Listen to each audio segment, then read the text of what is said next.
Sometimes the irony of trying to write a theme song for a show called This Will Never Work gets the best of you, and, well, it sucks. So, welcome. Yeah, I'm ready, she says. Yeah. In her seductive Yeah, sorry. Let me just drink my 8 drinks. Excuse me, I have ADHD. I need 800 drinks on the floor. I'm always a 3-drink bitch. I'm ready. I'm like a 2-drink. You're a 2-drink bitch.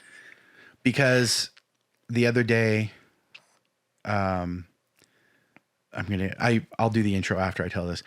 The other day, I just got so serious though. Like you're like, no, but it was so funny because your eyes always like went to that moment. And I was like, this is gonna be a cinematic moment. No, it's not even cinematic. It's just I know that I'm gonna like derail myself and not do the fucking intro, and then I'm never gonna do the intro, and we're gonna be half an hour into this, and I'll be like, oh shit, hi, by the way, and I'm not even gonna notice. I'm gonna just be like, yeah, keep going. Oh yeah, keep talking. This is great. I love it. Yeah. I had a Coke Zero, I had a coffee, like an iced coffee, and I had a water. Okay. Love it. I had some of the Coke Zero and I was like, ooh, delicious. And then I went back to the coffee and I was like, ooh, that was a bad choice. Because now suddenly I'm like, the coffee doesn't taste any good. And then I went back to the Coke Zero and I was like, suddenly I don't want this. Because you know those new coffee Coke drinks? No. Okay, so they have like caffeine? I don't know. No. It's like they always have caffeine, but no, it's coffee and oh man, I forgot the term. And Coke? Yeah, it's coffee and Coke in a can. So they have a vanilla one and a dark roast one. Oh. And I had the vanilla one. Yeah. It was like the worst. I did not like it at all. It was like the worst. Instantly, I can't drink a lot of caffeine. Instantly gave me a headache. I was just like, ooh. So doing the side by side of like Coke Zero and the Coke or the coffee made me feel like instantly kind of like, ooh, this tastes almost the same and I don't like it and it makes me feel sick. Hi. Welcome. Hello, everyone. These are my sweaty balls. Hi. That's my favorite. I know, right? I love that. That's the voice you're doing. That's sweaty balls. Hi, yeah. They're my sweaty balls. It's like, these are my Christmas balls? Yeah, these are my Christmas balls. You're going to go ahead and put that in your mouth? Okay. Yeah, I'm going to pop, you got to pop my balls in your mouth. My sweaty balls. Sweaty balls. Hi, welcome to This Will Never Work. I'm Lincoln, and today my guest is a good friend of mine who has a really good podcast voice. That's why I invited her on, because I wanted her to come on and talk to me seductively for the day. Normally she's fairly loud, but when she gets a microphone in front of her, oh boy, watch out. Yeah. It's real seductive. Watch out, everyone. They don't know how loud I truly am, though. No. So welcome to the podcast, Dani. Thank you. Hey. I see you're wearing your Creature from the Black Lagoon shirt. You did tell me you were going to do that. So then I said, ooh, I'm going to wear my mummy shirt. I didn't tell you mine was in Japanese, though. No, you didn't. That's a pleasant surprise, and I love it. Isn't that awesome? It's super awesome. I love your shirt. Thank you. So I had to match the set. So that was the goal. Yeah. I planned my entire wardrobe around this moment. Well, and it's funny that you had said that to me, and recently I've been going through watching all the Universal Monster movies. Oh, yeah. Because I haven't watched, when I was a kid, I watched like a few of them. Have you ever seen them? Oh, yeah. I took it actually in film because I don't know if you know this, but I'm like one class away from a double degree in film. I just didn't want to stay the extra year because I didn't like the people in my class. And it would be like 5 to 10 of the people. And I was like, yeah, I can't do it. Not for an extra year. Wow. But I did so I took all the way up to the 500 classes. So I took like Disney was one of my director studies. And then I took horror up until Psycho. So like everything from the beginning to Psycho. And I actually was also simultaneously taking queer studies in cinema. Okay. So I wrote a lot of my essays were around how like queerness shows up in horror movies. Oh, okay. And so The Wasp Woman, have you ever seen The Wasp Woman? I haven't. It is literally like, it's like a queer focus because like queer phobia and stuff like that. So that's just like a fun fact of one of the things that I took. And that was like one of the things. So I've seen a lot of them and I have a lot of them on DVD. Not on VHS though, but on DVD. Nice. Yeah. Well, that's cool. I know. It's a fun fact. I don't think you've ever known that about me. Yeah. No, I didn't. So I have acting in film. Yeah. Well, I know you'd done acting. I didn't know that you were like that deep into like doing a film degree. Yeah, I was. Where are you taking that? The university? I took it at U of C, yeah. Wow. Yeah, but then I was like, because I did everything because I have ADHD. But I did. So my specialty was like acting. Like I was like, came out of the womb, jazz hands first. I'm like, I'm going to be an actor 100%. Da-na-na-na-na-na. Like that. Hello, my baby. Hello, my honey. Hello, my right girl. That was me coming out of the womb. Glitter everywhere. Glitter. You're literally wearing glitter. A glitter jacket. There's going to be glitter all over this set forever. And I hope you think of me every time. Oh, every time I'm vacuuming it up, I'm like, Dani, God damn it. God damn it, Dani. Yeah, but so acting was my number one. And so I've always done that. I was like obsessed with it. And then through university, I actually got really into like mask work and puppetry and clowning and children's theater. And then I started, I took a theater for young audience class, which was super fun. And then that led me to like teaching kids outside of what I do now. But I started there with Quest Theater and then I just have like done it ever since. Super fun, exciting. But you know how I do special effects makeup? Yes. That was by accident. Oh. So in my first year of university, you got to think I was 17 when I started university. Okay. Like, because I was just young. So I was young for my grade. So when I graduated, I was 17. When I started university in September, I was still 17 until January. You weren't just like super smart. You were just young. I was just young. Okay. No, I was dumb and young. No, I'm just kidding. It's like, no, I wasn't just super smart. I wish. But no, I just went directly into U of C. And that summer, we got to pick a summer course. And I was like, oh, I'm going to do theater for young audiences. Because eventually I want to work with this company. Because like, I was that really annoying theater kid who was like, oh, I need to know people in the industry. Like, I was that annoying kid where it's like, I don't care about math class. Like, I won't even go to class, but like, I will stay in the theater all day. Like, I love it. And I'll like make things with my friends. And if they don't cast me in a role, I'll write my own play. And like, I'll cry. Yeah. If they don't cast Number me. one, I'll cry. Number two, I'll write a better play and I'll put it on for whatever. I was that kid too. Yeah. I hated other subjects, but I would have spent the entire day in the theater. Yeah. Hyper fixated like crazy. And I love it. Because it was fun. Yeah. Oh yeah. And like, a safe space to like be all of who you are. Yes. And then some. And I loved that. And so, so that summer we got to pick which one we wanted. And I tried to get into theater for young audiences and it was completely full and I was pissed. And they're like, do you want to take special effects makeup? And random fun fact about me, in my grade 1, what do you want to be when you grow up? I put an actor and a makeup artist, but I never really pursued it. I would just like wear makeup. But I was like, oh, I don't want to take special effects makeup. Like it's so boring. Like I don't want to do it. I want to do like clowning and all that stuff. So I ended up taking special effects makeup, ended up being accidentally really good at it and loved blood, guts, and gore. And then, of course. Yeah. And then I soon became known as the person in the department who did special effects makeup on accident. And then I soon became known in like high schools as the person who teaches it while I was still in university. So, and then I started at MAC Cosmetics and I was shocked I got hired because my background, it was like I was auditioning with a bunch of people who were like essentially Kim Kardashians. And it was a group. I said audition, but like interview. Sorry. Oh, a group interview. Group interview. Yeah. And I was like, I'm not going to get hired. And they ended up hiring me. And I was the only one they hired out of all of them. And I was like, that's cool. Because they said I was unique. And I was like, that's cool. I like that. So I worked with MAC Cosmetics. I was a product specialist while I was like putting myself through university. And I was on the pro team, which was super fun and exciting. I know you're learning so much about me that I never talk about. No, this is great. Yeah. I want all of this information. Yeah. I would like everything about your life. Thank you. This is exactly why I'm having you on the show. I want to learn interesting, cool things about people. Yeah. And like how they get to where they are in life while also presenting that to the world because people have interesting stories and I want to share those. And it's cool because that's the whole point of this show. Yeah, I don't really talk about this stuff on the internet. No, you don't. No, it's just like, you just go, it's about damn time. In a minute, I'm going to need a sentimental man or woman to pump me up. Feeling fussy in my Balenciennes. Okay, is it Balenciennes or Balenciennes? Balenciennes. I'm pretty sure. You know, like the Ussy thing? Yeah. Yeah. I'm pretty sure it's that. Balenciennes. Yeah. Okay, because I looked up. It up. Well, yeah, like you're putting your whole Balenciennes into it. Yeah.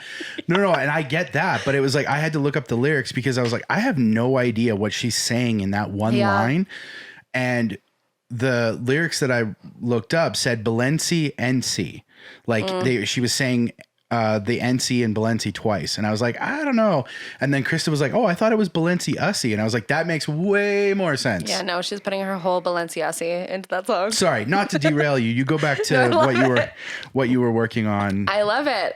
Yeah, so I went special effects makeup, and then I soon became known as one of the people in Calgary who did it. So it was very accidental, just putting myself through university.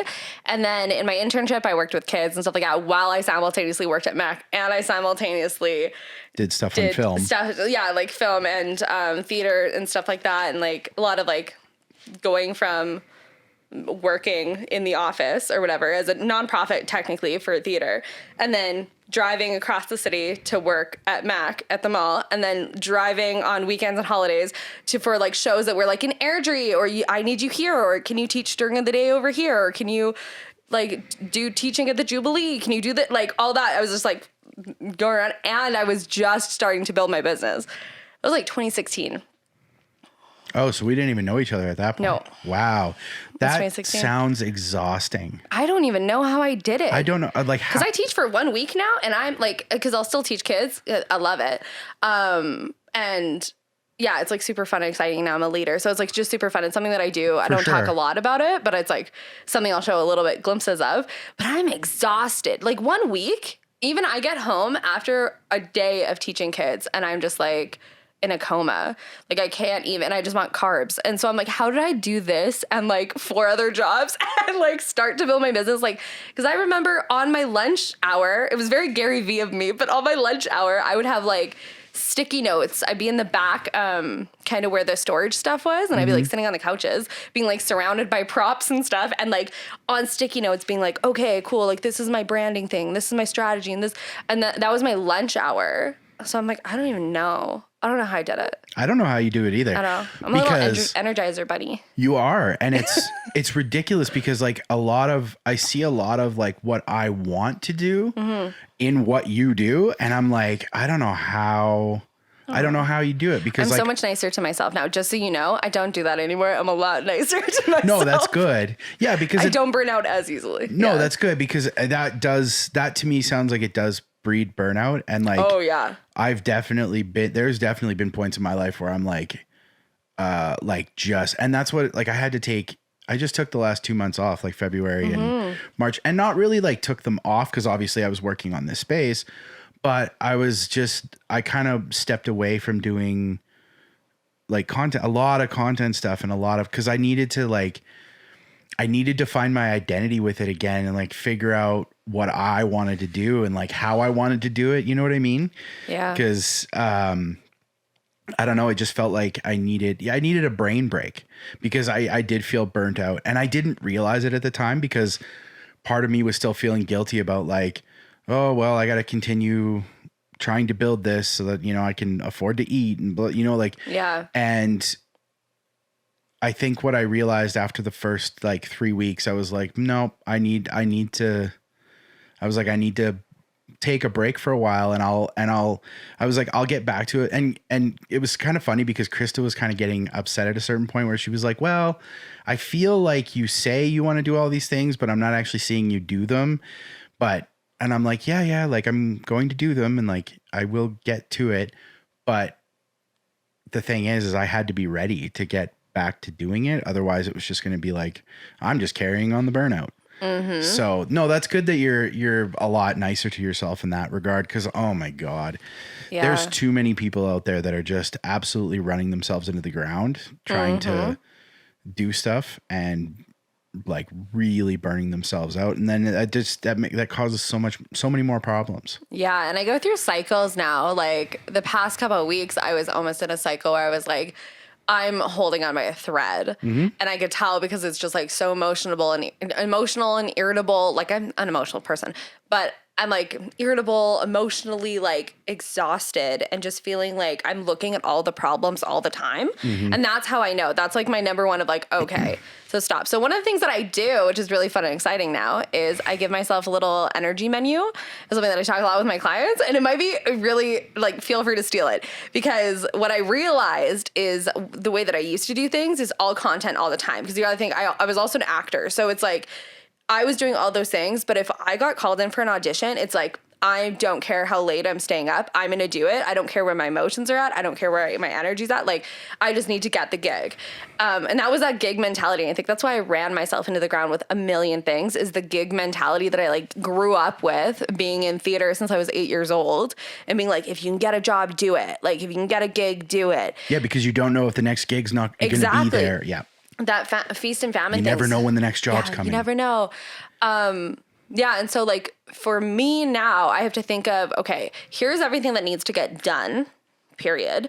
And project based. So I might have someone like a brand that comes to me for a workshop, or this comes to me for this. And it's like, okay, I look at all that. Here's what I have availability for clients. Here's what I have availability for other staff. Like, I still need to make money. So I still need to market myself, but where's my energy at today? And I have like low energy days where I'm an a-hole to myself, and I can tell I'm like irritable and holding on by a thread, and I'm like doom and gloom, which is very common with ADHD, which I didn't know about, is that you'll be on a high and then you'll be on a low. And so normalizing that for myself was like, oh, I'm not overreacting. I'm in an energetic low. So everything feels a lot bigger than it is. And I'm not being very nice to myself. So on those days, I'm like, what's the bare minimum that I can do? And oftentimes it's, I don't want to talk. I don't want to be seen. I don't want to have to think about anything. I'm going to do something very like menial task. So lately I've been doing spreadsheets for taxes. Super fun, excited. But like, cause I just can't, it's not something that I want to put my energetic creative focus to. Mm-hmm. So I've been like watching Suits and like putting in my receipts and all that stuff and sending them my account. So that's been nice. Other times it's like, I'm going to revamp my website, or I'm going to make some graphics, and I'm gonna go through my old posts and just pick out like key phrases that I'm just gonna copy and paste onto a graphic and post that, and I'm gonna schedule that.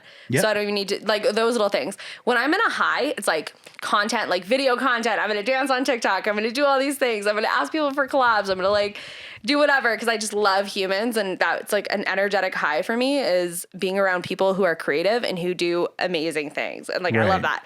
And then my medium days are like, I don't want to be seen, but I'm going to type, and like, I'm going to write something, or I'm going to write content, or I'm going to go through all of my old TikToks. Like I started giving myself permission to film them when I'm in a high and not post them.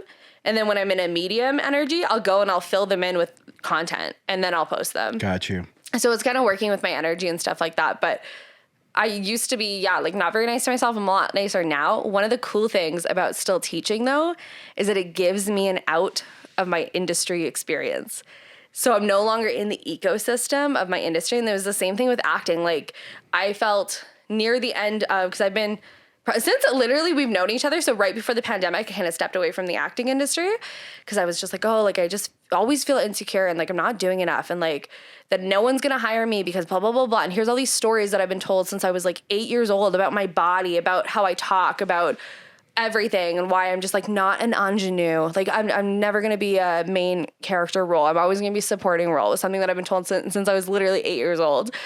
And you have main character vibes. Thank you.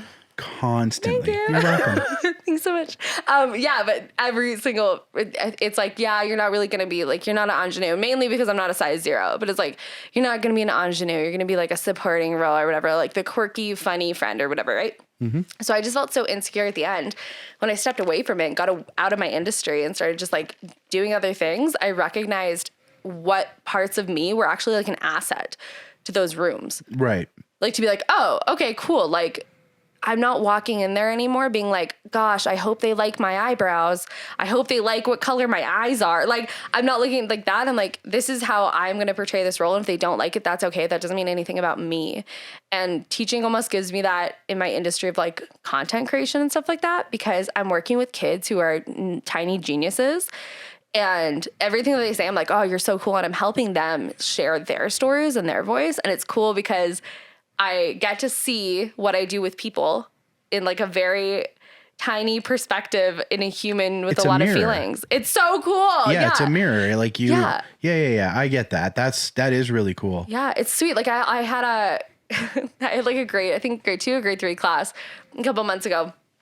I go in and everyone's so excited for showtime on Friday, right? Because we build a play with the kids, and like I know very little about like sound and all that stuff because I have to do it like with the kids. Very like scrappy, but they're so excited for the show. They're so excited for tech. They're so excited for everything.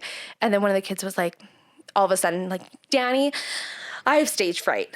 And all the other kids are like, oh yeah, me too, me too, me too. And I'm like, whoa, whoa, whoa, whoa, whoa. Who taught you that word? I was like, who taught you that word stage fright? Because I know, like, and I have like clients and friends who are like, I want to speak on stage, but I have stage fright.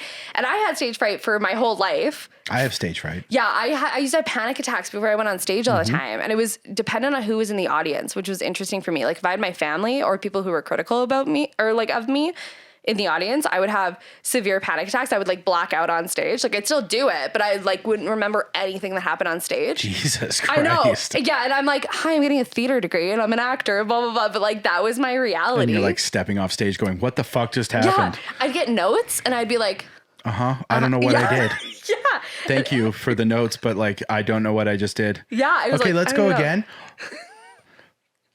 To be or not to be. Yeah. Literally. Is that a question? Was that the question? Is it the question?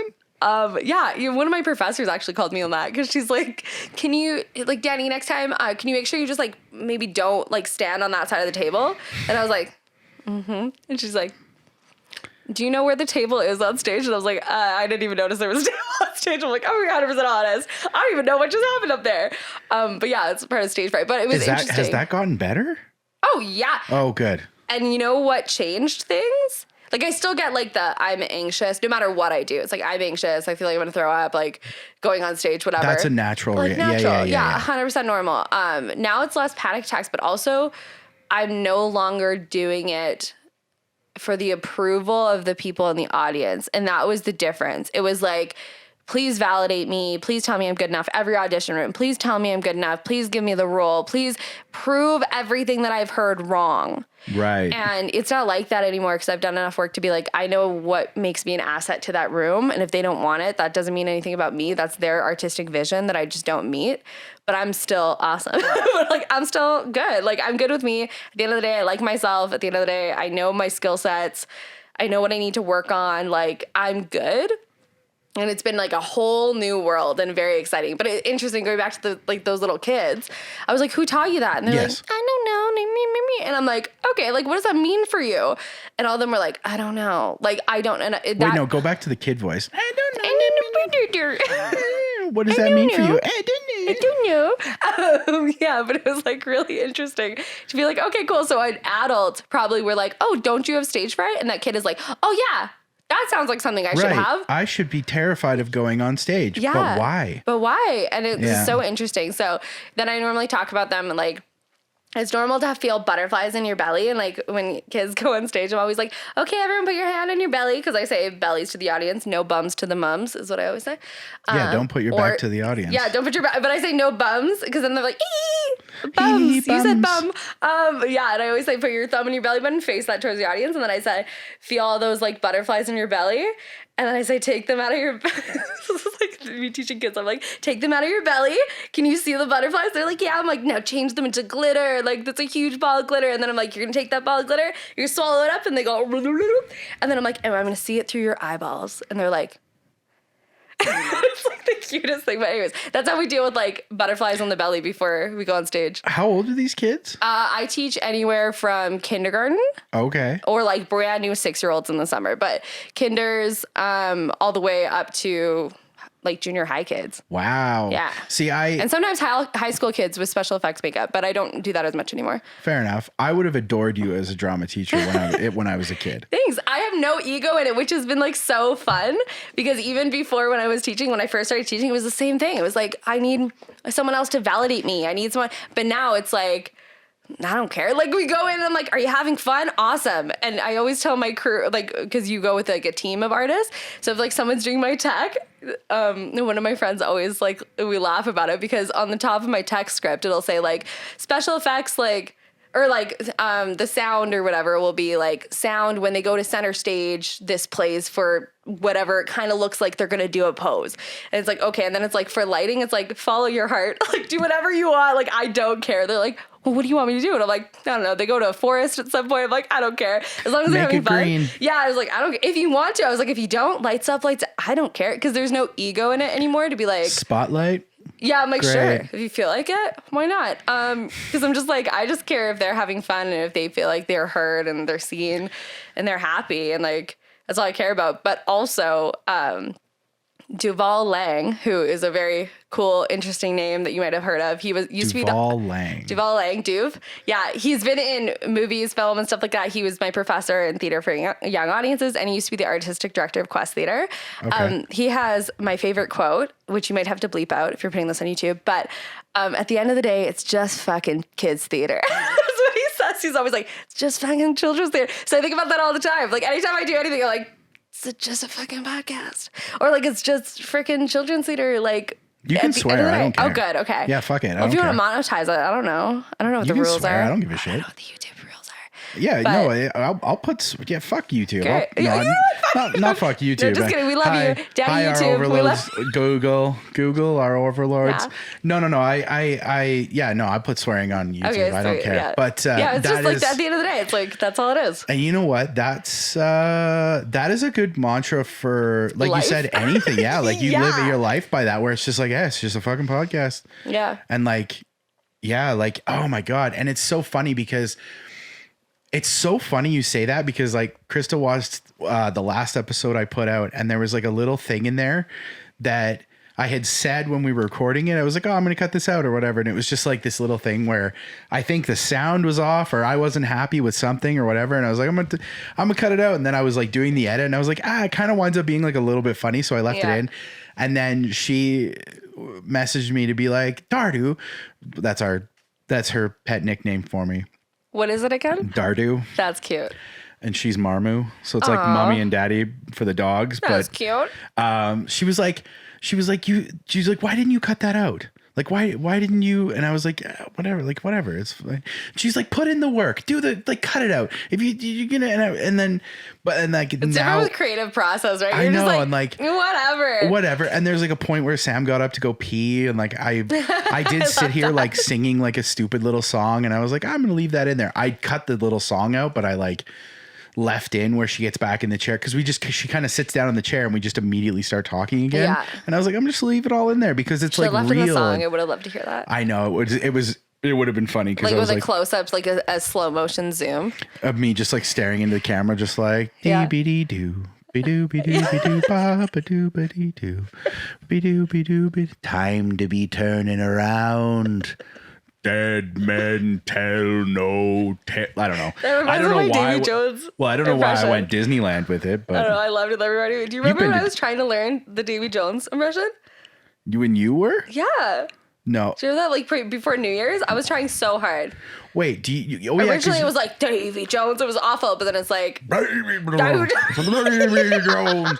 Wait, you do? Yeah, because you. but what is it? What is it now? What does he say? I have no fucking clue. I don't remember. It's been so long, because that's I'm gonna have to the think about it. Yeah. Davy Jones is the second one, right? Yeah. I love that Well, the one. second and third, I guess, because they did the trilogy, and then they made fucking like two more on top of that. How do you? I don't know. I can't think of it now. Okay. Anyways. Here's an interesting question for Yeah. you. Oh, sorry. I love To go interesting back to my questions. Yeah. original point about your shirt. Yeah. I watched Creature from the Black Lagoon yeah. for the first time yesterday. How was it? I loved it. I I thought it haven't was. seen it in a while. Yeah, I had never seen that one, but I had seen like Dracula and Frankenstein when I was a kid. I think I had seen The Mummy, but now I only have The Mummy to watch, and then I've watched like the original 6, like Bride of Frankenstein, Nice, Frankenstein. yeah. I bought them on iTunes because I was like, yeah, Yeah. want to own them. I love No, that. so here's a question for you, because Yeah. obviously this is like something that's been really topical, and I don't know, it must still be kind of happening, but I don't know, the whole Johnny Depp Amber Heard thing. Oh yeah, I'm like deep in it. I know you are. That's so why I deep wanted to into ask it. you about it. So I love that you know and that I'm deep into it because I follow everyone. I'm going to do a shout out to House and Habit. She doesn't know who I am, but I know who she is. hi, House and Habit. House and Habit. You don't know so who I good. am either, Her name but is maybe we'll tag you. Jessie something. Anyways, she's incredible. She is an amazing reporter. She is an and she's not a reporter attached to anything, like or journalist She's just attached. like on She- TikTok. No, she's on Instagram. She's just Oh, like she's on doing her IG, own okay. thing, and she has her own like subscription thing, and she like Some of those independents are. she's so Unreal. good. I watched her during the What's it Daily called? House and Home. House and Habit. House and Habit, sorry. Yeah, I watched her during the Ghislaine Maxwell trials too, and she's like the way that she covers things. And then she also has sources that will like reach out to her. Really? Yeah, it's pretty intense. She must have. Okay, so giving her a shout out, great, but I want to know what you think, not what House and Habit thinks. Okay, well, here's the thing that I will say is that I don't know everything. No, none of us do. Because no one's in that relationship. One thing that makes me laugh really hard is that like Aquaman, like that. Do you know that? Oh, I heard that yesterday. Picturing him in the wig. Yes, like, I want my wig back. Yeah, and he's like Aquaman.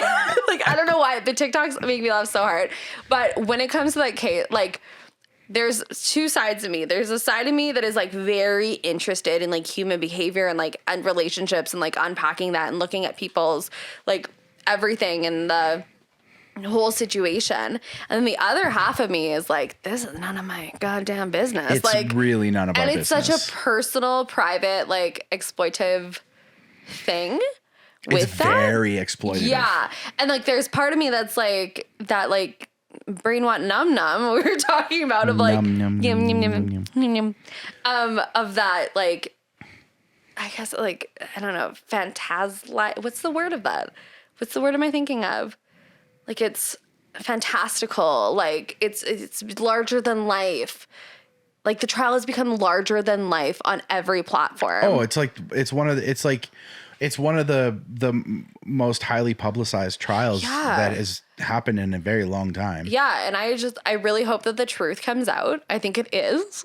That's what I'll say for that. I think 100% the truth is coming out in a lot of different like areas. And at the end of the day, I think the coverage is good because there's a lot more evidence that will come up to like back the story, or even TikTok, like disproving the lies. Like within an hour, it's like a clip of the trial and then a clip of something like I've never played guitar. Did you see that TikTok? No. Amber Heard's like, I've never played guitar. Like I've never played guitar in my life. And then someone on TikTok, we love the Gen Zs who are on TikTok. They like clipped it with her physically playing guitar.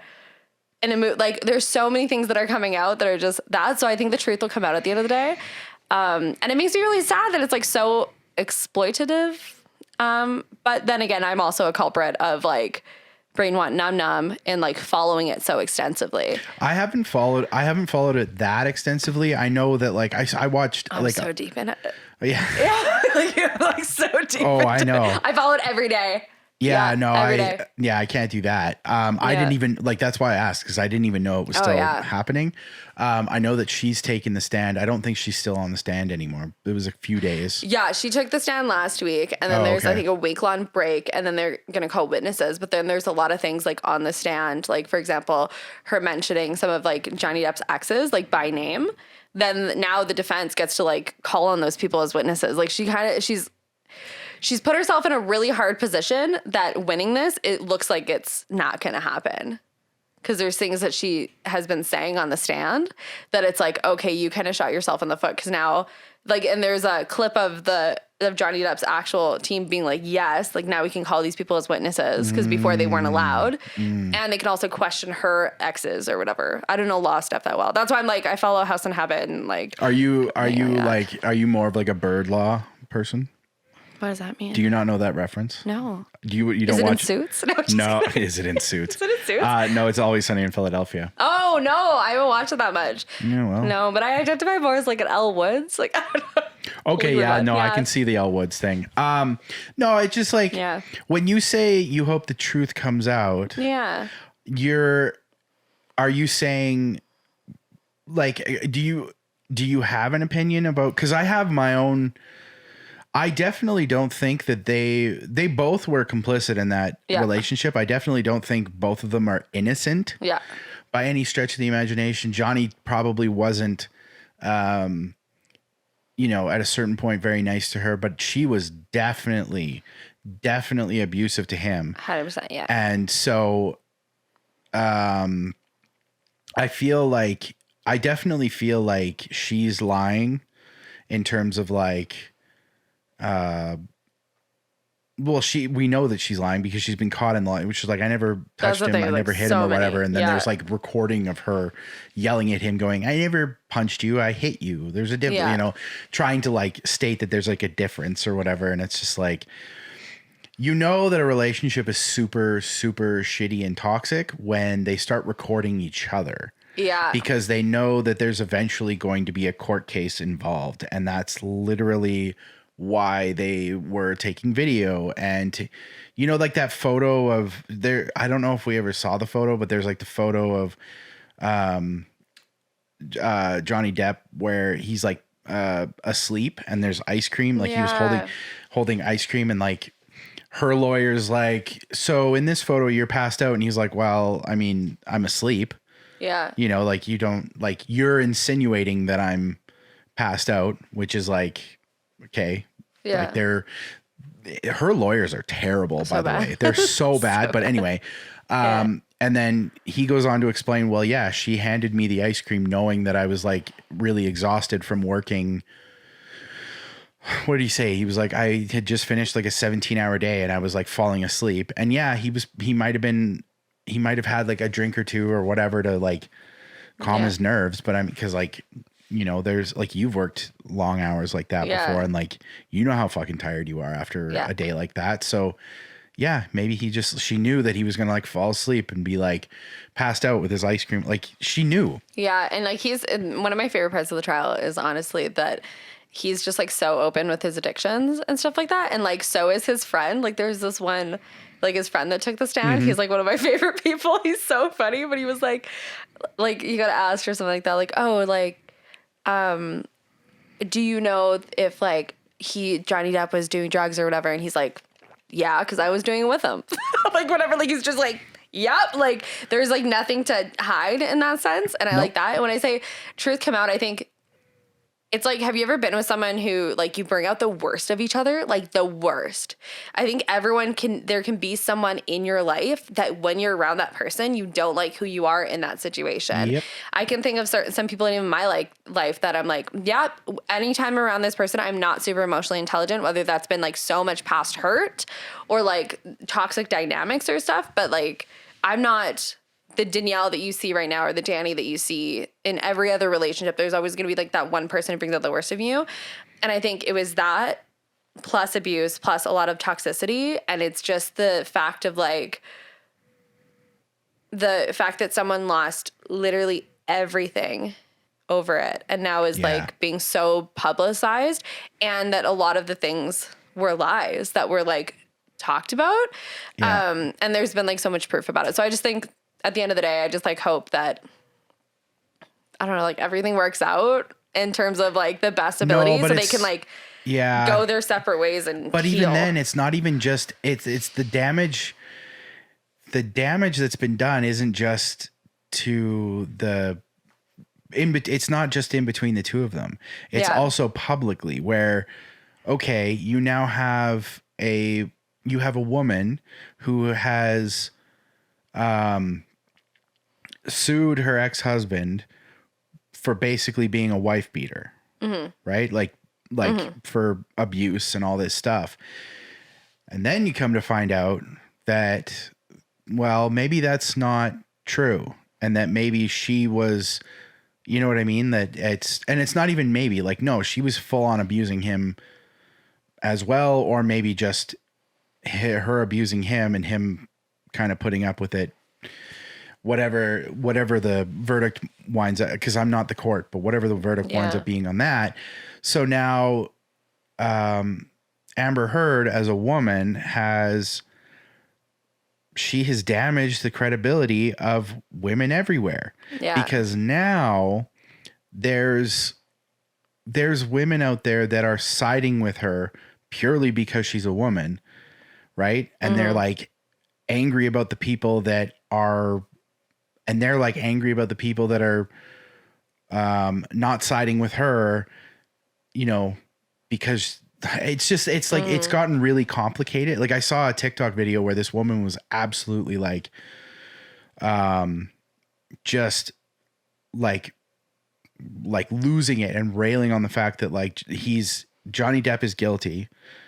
Right. And that you know, she cannot believe that so many people are supporting him and like all this blah, blah, blah. And it's like the overwhelming amount of evidence that has come to light that shows that he's far more innocent in this than she is like pretty apparent. So it's like, I don't know. I feel like what Amber has done is in a broader sense is a lot more damaging based on, and whether that's because what is it? Somebody was telling me that like she's got some sort of like personality disorder or something, or like, I don't know if she's bipolar or what it is, but it's like, she's clearly got some sort of like mental health issue. Yeah. A psychologist like testified on it too. Yeah. Yeah.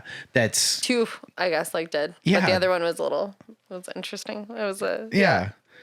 That's like, you know, causing some of this and playing into that. And it's like, okay, well, you know, I don't know. It's just, it's kind of disheartening, right? Because again, it's doing a lot. This trial is doing a lot more damage in the broader sense than probably anyone had ever intended. Even Amber Heard, because I genuinely feel like she thought from the very beginning that she was going to sue him, that he was just going to roll over and be like, okay, pay it. And then they were going to move on. I don't think she ever thought it was going to get to this point. No, and she's getting cross-examined next week. And do you notice how like they never interject? Well, I guess you wouldn't if you haven't I haven't watched it. They're not interjecting anything. She's just talking. So when Johnny Depp was testifying, they were like, "Oh, hearsay, objection, hearsay," like everything he said. But for them, the defense, like Johnny Depp's team is saying nothing. Of course, just letting her talk because they're going to deal with it the following week. Of course, because she's going to talk herself into a bunch of things. And she's already talked herself into a bunch of corners, so that's fine. My dog stepped on a bee. Yeah. Yeah. Did you see the TikTok? Oh, of course I did. I'm so deep into it. Yes. Yeah. And like, yeah, it's ridiculous. It's ridiculous. And there's one quote that I stand by that's like, women supporting women is important. 100%. Some women are assholes. I was like, not every woman is a good woman. A friend of mine, or a good person, I should say. It's not just like not all men are not good men, like, or not good people. Right. Like, there is going to be people in this world that like evil exists, and people with think that they're doing the good, like something in the sake of being good. Like, that's how cult shit happens. I was like, we're doing this for the good of everyone, but it's like very unethical. That happens regardless of gender and regardless of individual and like stuff like that. It's so because it's like, people are inherently shitty.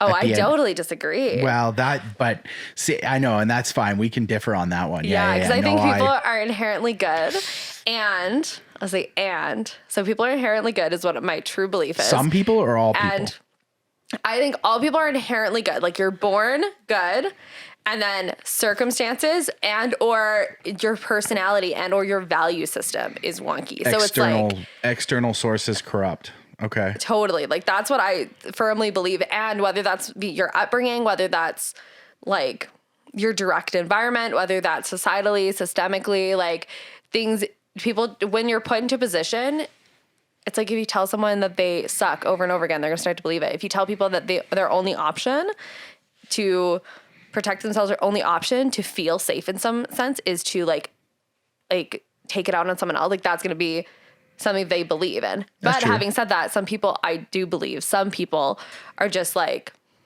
not good humans. Like just wolf in sheep's clothing. It's just like, yeah. Okay. Yeah. Fair enough. Whether that be like something flips in their brain or something like their values are just off, or they decide to take a bunch of truths from like a bunch of different areas and make their own. But yeah. No, that's fair. I mean, yeah. I do completely understand that viewpoint. And like, while agreeing with you, but also having like a slightly different, I feel like at our core, based on like, sure, we're all born good, but I feel like at a certain point, people are just inherently selfish, and we're only in it for number one.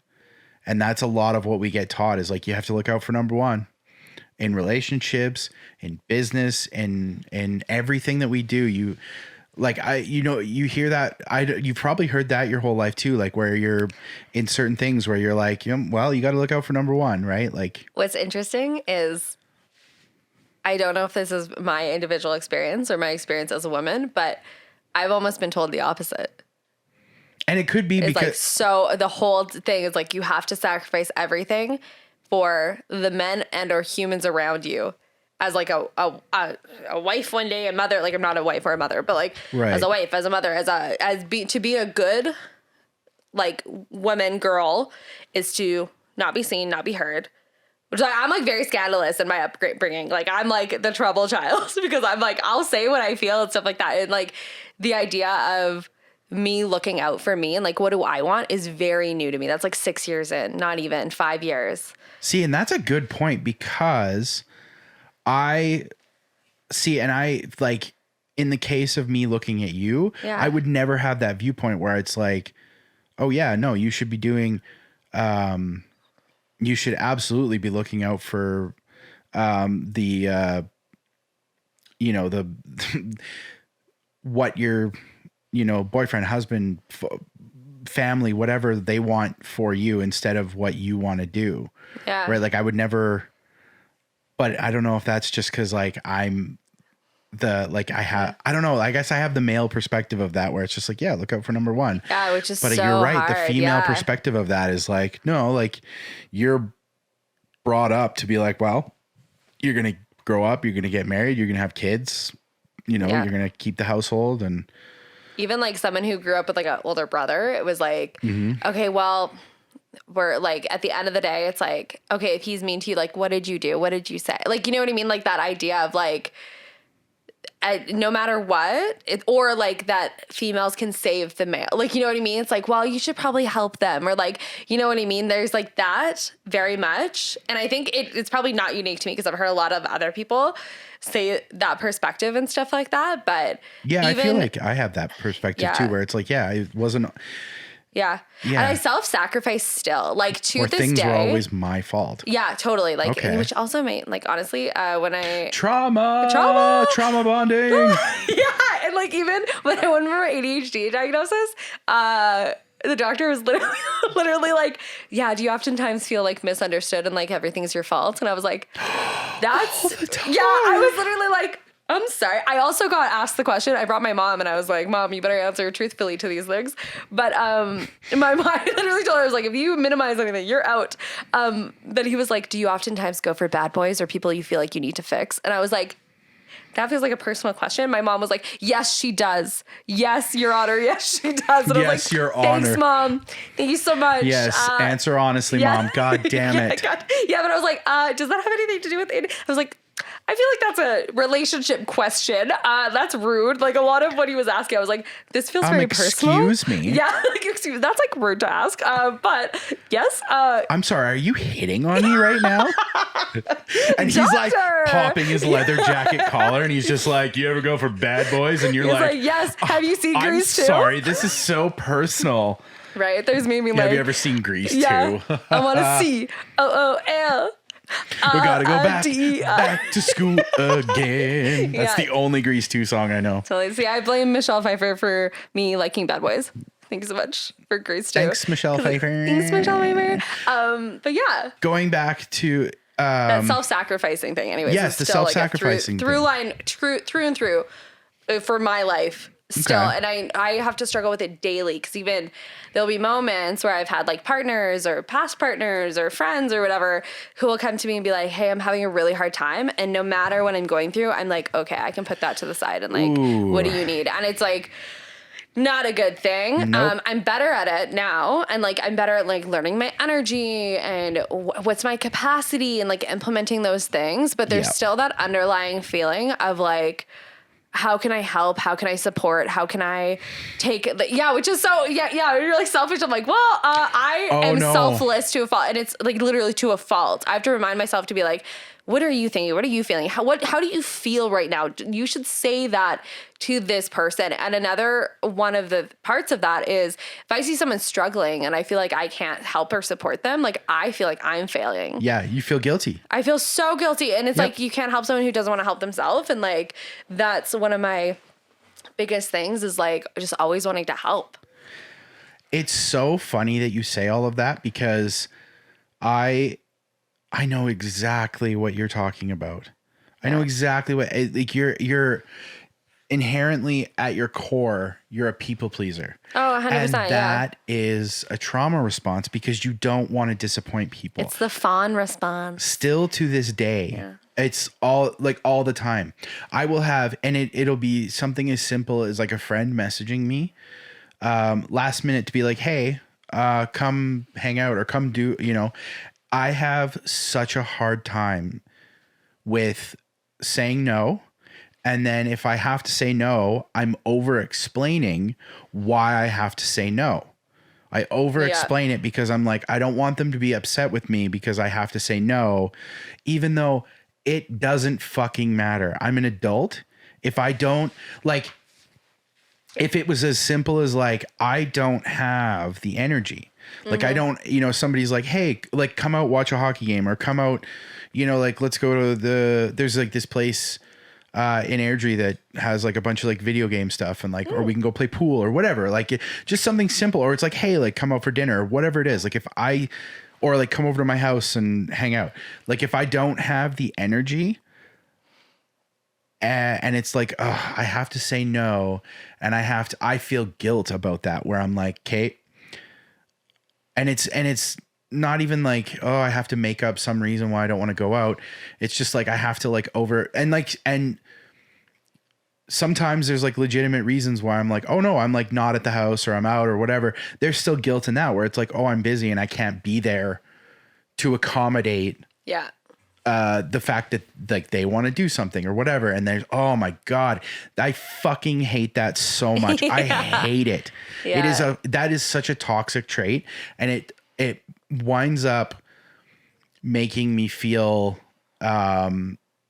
guilty more often than I ever should. Yeah. For no fucking reason. I'd get guilty about, I used to feel so much guilt about like work things where it was just like, and most of it was just like, goals or tasks that I set for myself. And if I didn't accomplish them, I'm like, I feel like I'm letting, like other people down, even though like they're not even like involved in what I'm doing. That's me every day of my life. Oh my God. I have to try so hard to not do that. What a fucking nightmare it is. Yeah, it's really being hard. mentally ill. Yeah, and one of one of the interesting things is like, I don't know. There's always gonna be someone who's committed to misunderstanding you. That's gonna kind of enforce those things. I feel like wherever that trauma toxicity came from, if you're around that person, they're going to hold you accountable to that standard too. I've experienced that in my life, with my family specifically. It's like, it's like that guilt it didn't just come out of nowhere. It's like definitely a response to things, which is interesting. But one of the things that I teach kids, and it's funny because I feel like I learn through teaching the kids, and then it's very easy for me to implement boundaries with kids in my class. And like I taught junior high kids all last summer, and I was like, yeah, my boundaries are like brick walls. And then like in my relationship at the time, I was like, no, they're not. Just kidding. I have no boundaries. But with like, just because like I like always am like such a people pleaser. But in classroom, one of the things that I teach my kids is that capacity, consent, and autonomy. But the way that I say autonomy, which is like I'm my own person, you're your own person, is be kind to yourself and be kind to your friends around you. And then with consent, it's no is a full sentence. And I teach that even like to 6-year-olds. It's like, if someone says no, that's okay. It doesn't mean anything about you. It's what feels safe for them. And then for capacity, it's like, what do you have the capacity to hold? And like, where's your energy at? Where's your emotions at? We do that with 6-year-olds. I'll be like, okay, imagine you have like a personal space bubble. What color is that? Can everyone open your eyes? Can you see how big everyone else's personal space bubble is? Some people are like this. Some people are like this. And like, that's okay. So if they say no, that you can't play with the toy of theirs or whatever, like no means no and that's okay is kind of like no means no and that's okay. But then there's also the idea of like, if a kid comes to me, I've had a kid in my class be like, Dani, like, I know you said that we're going to do this thing next. Like, I don't really have the capacity for that. And I'm like, oh, okay. Like, thank you for telling me what you need from me to help support you. Like, what do you need right now? And they'll be like, I need a snack. And I'm like, you know what? That's valid. Or they'll be like, I need to go for a walk. We all need a snack. Are you kidding me? I'm like, you're right. I'm hungry. Let's go get a fucking snack. 100%. Want some apple slices and some peanut butter? Yeah, what do kids eat these days? Exactly. Fucking Doritos? I don't know. Oh, I love Doritos. Side note, I love Doritos. But yeah, like even I'll be like, okay, you want to go for a walk? Do you want to go by yourself or do you want to go with a friend? I want to go by myself. Okay, are you okay if you have an adult standing there to keep you safe? 100%. Okay, how long do you want to go for? And they'll be like, 2 minutes. I'm like, okay, you want to come back in 2 minutes? And if you need more time, you'll just give me a little heads up. Yeah, of course. Sounds good. Like easy, like so easy. Boundaries so easy. You're talking to them on their level. Yeah. Oh, yeah. Of course. I have no ego in it. I'm like, hey, kids. Hey, friends. I always say, hi, friends. Like, yeah, like, it's cool because I'll talk to a 6-year-old the same way that I talk to, like, a 16-year-old. Mm-hmm. Like, I don't care. And I'll talk to my friends. I'm like, okay, like, what capacity do you have for this? It's just a regular part of my verbiage now. But you're showing them respect. Oh, 100%. And they show me respect, too. Exactly. And I feel like, I know, and I don't know if this is the same. I don't know if this was the same for you, but I know, like, for me, having been like diagnosed with ADHD or some sort of like anxiety disorder, whatever the fuck I've got. I have anxiety too. Yeah. As an adult, it's like hearing you say that, I'm like flipping through the photo album of my life, going back to like high school and junior high and elementary, like going back to those moments where, moments in school where it's like, I could have really used that. And not just me, there's probably so many of us that could have used the ability to be like, hey, you know what? I really don't have the capacity for this today. I don't have the ability to fucking learn like trigonometry today. I don't, because I don't know what the fuck's going on. Yeah. And I don't know why my brain can't focus. I don't know why my dad always used to, or he still says, he's just like, yeah, because we moved to Calgary in 97, in like grades 1, 2, and 3. By the time I was in grade 3, I was reading at like an 8th grade level. Wow. Like 7th or 8th grade level. Like I was reading like full on novels in grade 3. I was probably still in kindergarten level. I'm very, very bad at reading, but yeah. No, fair enough. It's just, but it's because I really enjoyed the stories, and I was really, I would hyperfixate and I would get really engrossed in the stories, and I would I loved reading. I just loved it. And I loved, and it, like fiction stuff. Like I loved reading whatever was in front of me. And so my parents were like, oh shit, he's like he's real smart. Like he, why? And then, grades start to suffer, and like, it's like all growing up, just put in the work, like, sit down and put in the work. And it's like,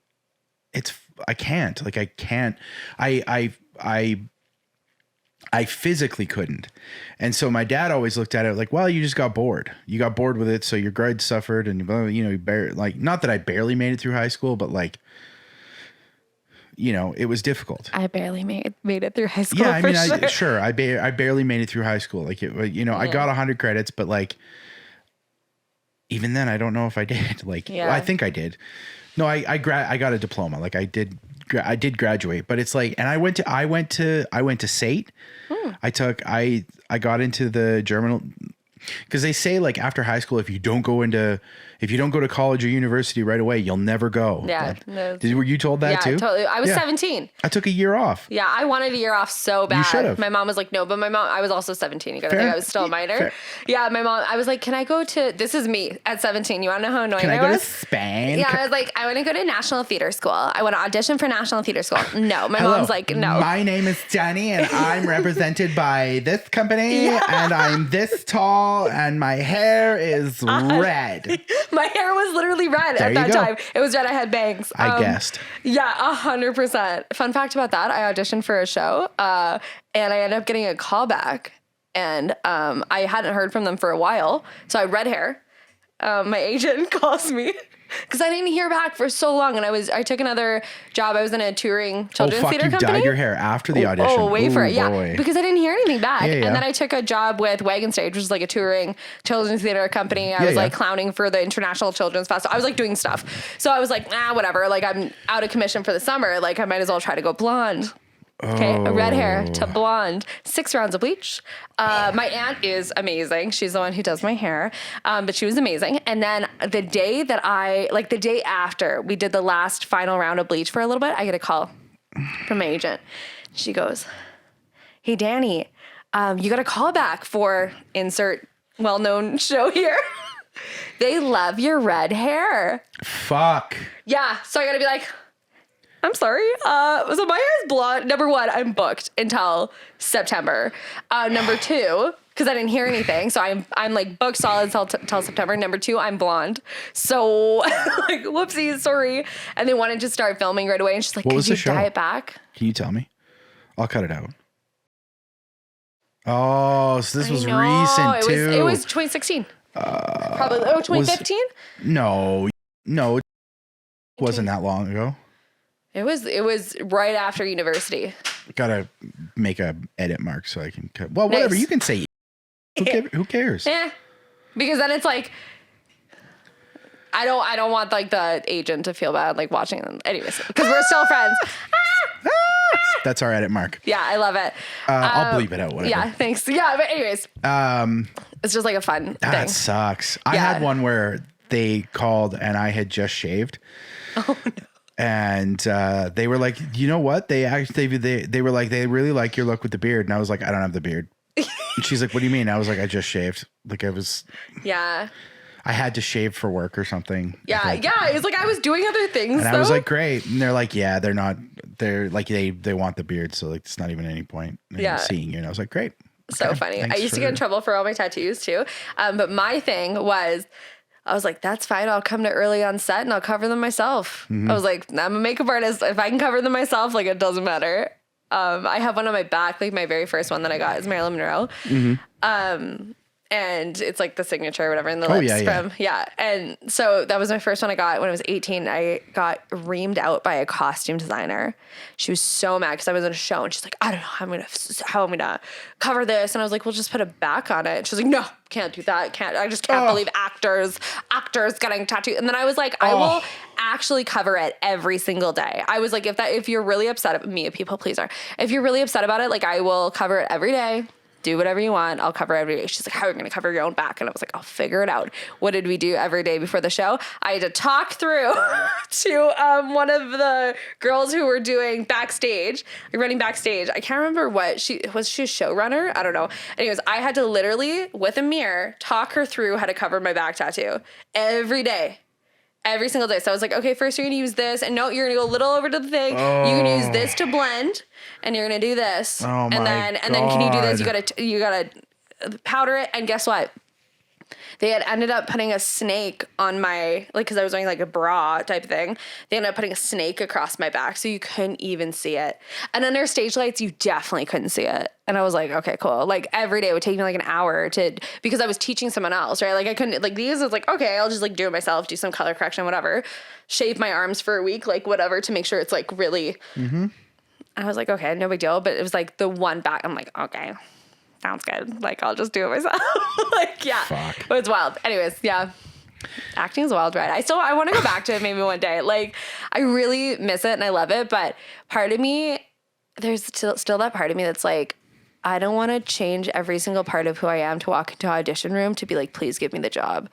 Like if someone were to see me, if someone were to see me and like, oh, you're perfect for that role, awesome. Or like someone to see my stuff, I'd be like, I'm very open to acting opportunities. But like, hi, whoever's watching. But besides that, it's like I think I'm over the part of my life where it's like I have to pretend not to be myself.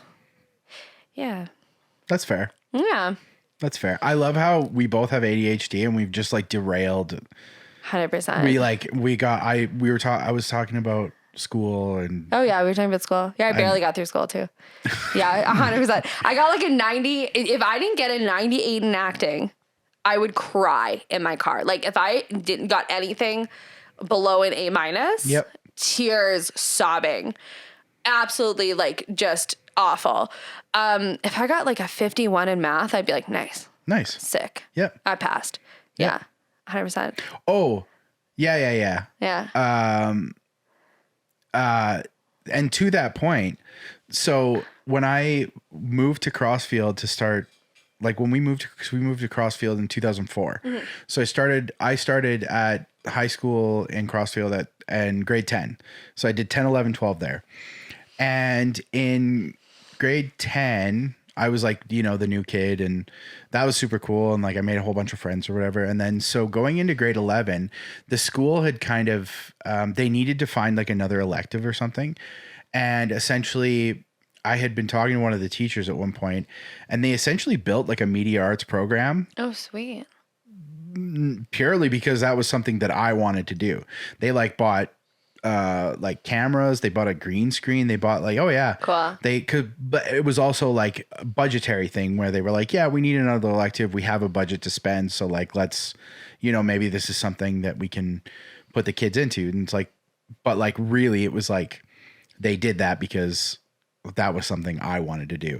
So anyway, I remember one time I was working on a video project that for one of the courses or whatever, and this just like, this goes back to when you were saying like, I could spend all day in the theater. Oh yeah. Right. So at that time, I didn't have an editing computer at home. I was editing on the computers. Initially how I started editing video is I learned the very first time I ever saw Adobe Premiere Pro was when I was at church in youth group. Oh yeah. I used to be a church kid. That's wild. Super glad I'm not anymore. But the very first time I ever used Adobe Premiere Pro was at church in the youth group, and then at the school, it was Foundations for the Future Charter Academy, and was the school I went to when I lived in Calgary. Mm-hmm. What a nightmare that was! But I made one video when I was at FFCA, and I already had a little bit of editing experience based on the stuff that I had done through the church. So, and we're talking at that point, I'm probably like, cause I was 16 when I moved. So we're talking like 14, 15. So I've been editing since I was that old. Wow. Like I've been using that program since I was that old. And I'm so like going on 20 years, which is fucking wild. That's wild to think about. Cause you wanna know how I started like doing like YouTube things, and like when I was 14, 15, I would make video essays. I would ask, because I was such a bad writer. Like I write how I talk. If anyone's read my book, I write how I talk. And I just like, so I wrote how I talk, and like I'll write scripts and stuff like that, but like actually writing essays was awful. So one of the very first things I did was to the song Do You Feel by the Rocket Summer, I went around the school and I got time outside of class. This is also a little life hack. I got time outside of class to record these things. Mm-hmm. So for religion, because I went to Catholic school, for religion and for language arts, whenever I could do a video essay, I was like, I'll blow your goddamn mind with a video essay. And they'd be like, okay. And I was the kid that's like, hey, I've storyboarded this. Let me pitch this to you. And are you cool with this? Yeah. And they'd be like, sure. I'm like, sweet. So I did Do You Feel? And I went around the school asking people to make a mask of who they are on the inside. And then it was like all like a thing of like, who do you show yourself in the hallway? Which is so funny. Like, what do I talk about now is like literally the same shit. But I was like, who are you in the hallway? Who are you around your friends? And who are you on the inside? And so they would, instead of doing like a mask to cover the face or whatever, they would literally like create a mask of who they were on the inside. And it was like this whole thing where people around the school were like holding up these masks of themselves. And like the last shot was like me like taking the mask down. It's very poetic. It was really cool though. It was like, there was like one shot, I probably sent it to you. It's pretty cool. But there was like one shot where like they're holding, where it says do, like, because it was one of those things where it's like the lyrics are also on paper. Yep. So it was like, do you feel or whatever. And so it was like, there was one shot lyric video. Yeah, totally. But they were like holding a piece of paper that said do, and like it's like them at lunch or whatever, so you can see their feet, and then like them walking in the hallway, and like feel would be on the ground, and like I was like so freaking into it. And yeah, I was obsessed with my little digital camera. And then my brother did football.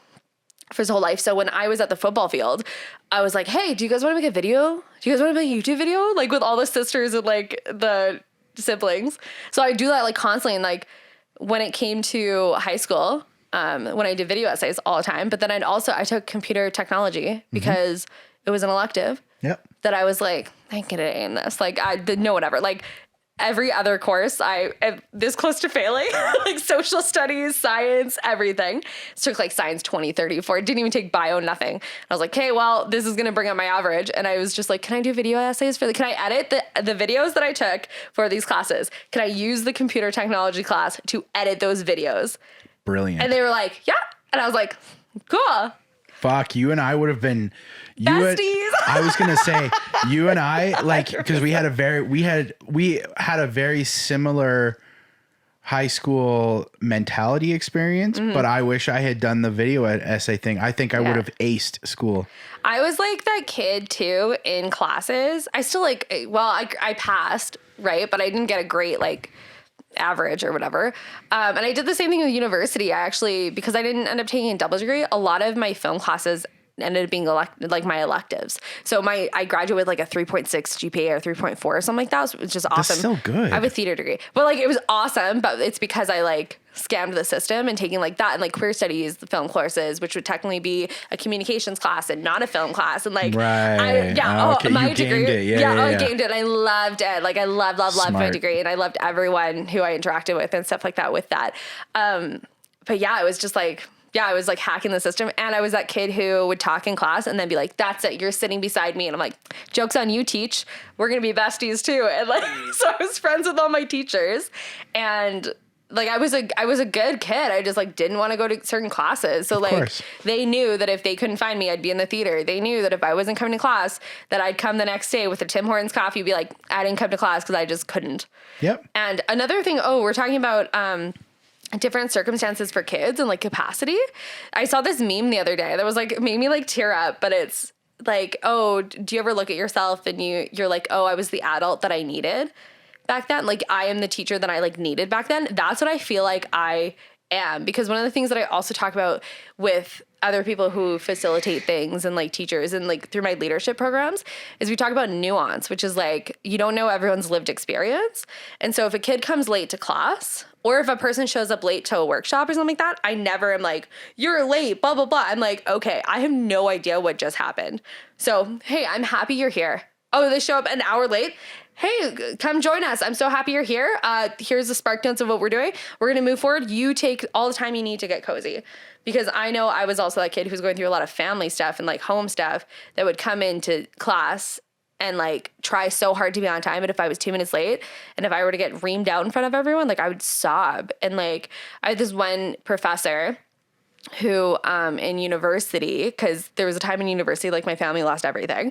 So it was one of those, that week or whatever, that I kind of learned that my whole life would be uprooted.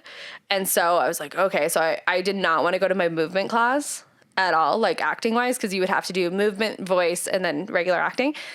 I didn't want to go, but I had so much guilt. So I like walked up to my professor and I was like, I can't go. Like, I don't want to go. Like, and I was sobbing and I was like, I don't want to go. I'm going through stuff. I can't be here.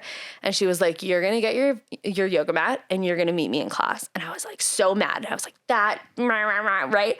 The reason why, and I know this now from being a facilitator, is because she knew the safest place for me to be would be in that class. So even though I had to cry in front of all my peers, it was like an advanced level class. So it was still like, I think only 15 people in the class or whatever. And I had known them since year one or whatever, but I sobbed. And like, she's like, even if all you do is lay down on your yoga mat, she's like, that's enough. Like, that's good. And then there was one point where she put her hands on my chest cause I was trying not to cry.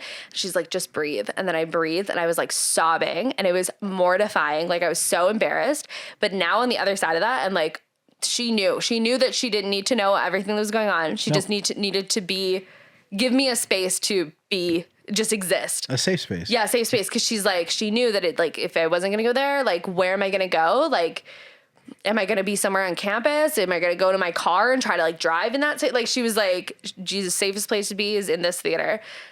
And like, that was always, theater has always been that thing for me. But it's like, as a facilitator and as someone who teaches kids and stuff like that, it's like, I want to be that space. I wouldn't be like, hey, crying child, get in this class. I'd be like, okay, cool. You are going to go find a safe, like, do whatever you need to do. And I'm going to make sure that someone's with you to do that. And like, you just like take all the time that you need, but it doesn't take anything from my experience as a facilitator or a teacher. And I think that's like a lot of people need to realize that. And I wish that more people did when they were teaching. Yeah. Like in our day and age is like, just let people be humans. And I feel it has nothing to do with you. No. And I feel like that is, I definitely know from my experience through school and all that stuff, they're not, and I'm not saying that like all my teachers were bad people or anything like that, but they were just, you don't come across a lot of teachers that are like, because that are super, understanding to kids and stuff like that. And I, on the flip side of it, I kind of get it because they're also going through their own stuff because like you just said, we're all human. All human. And you have to hold space for, and that's why, I always talk about it from both sides. Cause like as the person who is teaching, like I'm very lucky. I'm a freelance artist. I go into schools when I teach for a week. I don't have to do any like, curriculum stuff. I get to just do what I'm there to do and do it well. Lifting. There's no heavy lifting. There's like heavy lifting of the set, but there's no like heavy lifting of brain space. Yeah. Like, totally. 100%. And so it's like, I might have a bad week or whatever, but my classes are only 45 minutes where like, if a teacher has a bad week, it's like they're there all day and they have to deal with other people's things and like all that stuff. Plus they have to deal with like what's coming down on them from people in higher positions and the curriculum and like it's wild. And I'm actually very budget cuts. Budget cuts for sure. And like I'm very thankful now that I know a lot of teachers who like care a lot. And it's kind of nice because I feel like that's like the next generation is like they care so much. I definitely feel like because I do actually know quite a few teachers now, yourself included. I do feel like there has been like a little bit of a shift in terms of like how like how kids are being taught. It's not as much you're going to do what I tell you, and you're going to sit there and learn what I'm teaching you. There's a lot more like how do you learn? Like what's the best way you learn? Totally. And if that had been an option that was presented to me when I was a kid, holy fuck. I'd be, because I'm not a dumb person. Yeah, I know that I'm not a stupid person. And,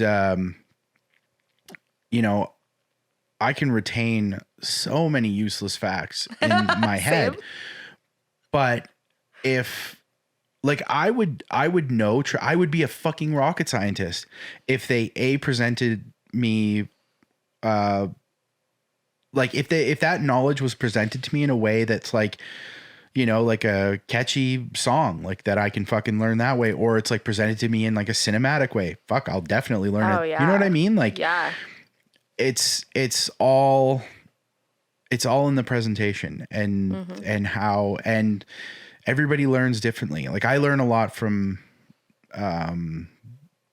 doing things. Like I love reading, but it's like, I don't retain a lot from reading all the time because I'm reading something and I can read the same page 3 times and not retain any of it because the motor in my head is going and I'm reading the words, but I'm also thinking about 6 other things at once. Right. And I know you know exactly what I'm talking about. I know exactly what you're talking about. So it's kinesthetic learning. There's like a name for it. Yeah. So kinesthetic, there's like visual learner, auditory learner, kinesthetic learner. Mm-hmm. I am definitely a kinesthetic learner, 100%. Like, which is like, I need to see something being done, and then I'm like, okay, I'll try it, and then I'll do it, and then I replicate, and then I'll fail, and then I'll be like, okay, well, what if we tried it this way? And then I'll fail, and then I'll be like, okay, what about this way? Like, right? Like, I like am very much that. There's like those memes that are so funny on TikTok that are like, when someone tries to explain a board game to you, and it's just like, you know what? Let's learn and play. Let's learn while we play. Do you want to just try it? Let's try. Yeah. I feel like we can learn as we're doing it. Yes, 100%.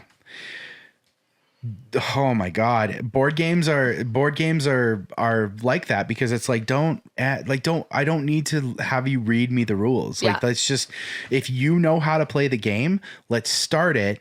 and I'll go last. And like by the time it gets to me, I'll know exactly. I'll beat you, motherfuckers. I will beat you at this game because I love board games like that where it's like I have no idea what's going on, but as soon as like you get to your turn or like you're getting near the end of the game, you're like, oh yeah, I'm in this and I'm probably winning by that point because either beginner's luck or you're just like, no, I caught on pretty quick from doing. Yeah, exactly. Suddenly you're the Monopoly champ. Yeah, 100%. Yeah. Monopoly is a horrible game. I hate that game so much. When you said that, I'm like, oh yeah, totally. And then in my head, I'm like, I'm awesome at Uno. It's like, that's good. You play Monopoly, I'll play Uno or the Game of Life. Oh, Life's pretty good. Actually, I had Monopoly. I had Life and Monopoly, I think, on my iPad at one point. And Krista would we'd play like the digital one and pass it back and forth. Yeah. That was actually pretty fun. Like digital, because you don't actually when it shows you things. Yeah, well, and it does all the animations and it's like fun and pretty. Yeah. That's why I like it. No, it's just like it's fun. It's fun because you don't have to set anything up, and it like when it's in that setting, you can't shirk the rules. So it's like once it's not like that thing where it's like somebody's bankrupt and it's like, you can owe me. And it's like, no, the game's over. Like they're bankrupt. Like I don't want to play anymore. Like the game, like you won. Like, I don't know. Monopoly is a horrible, horrible game. Yeah. It's ended friendships. 100%. Tables have been flipped. Yeah.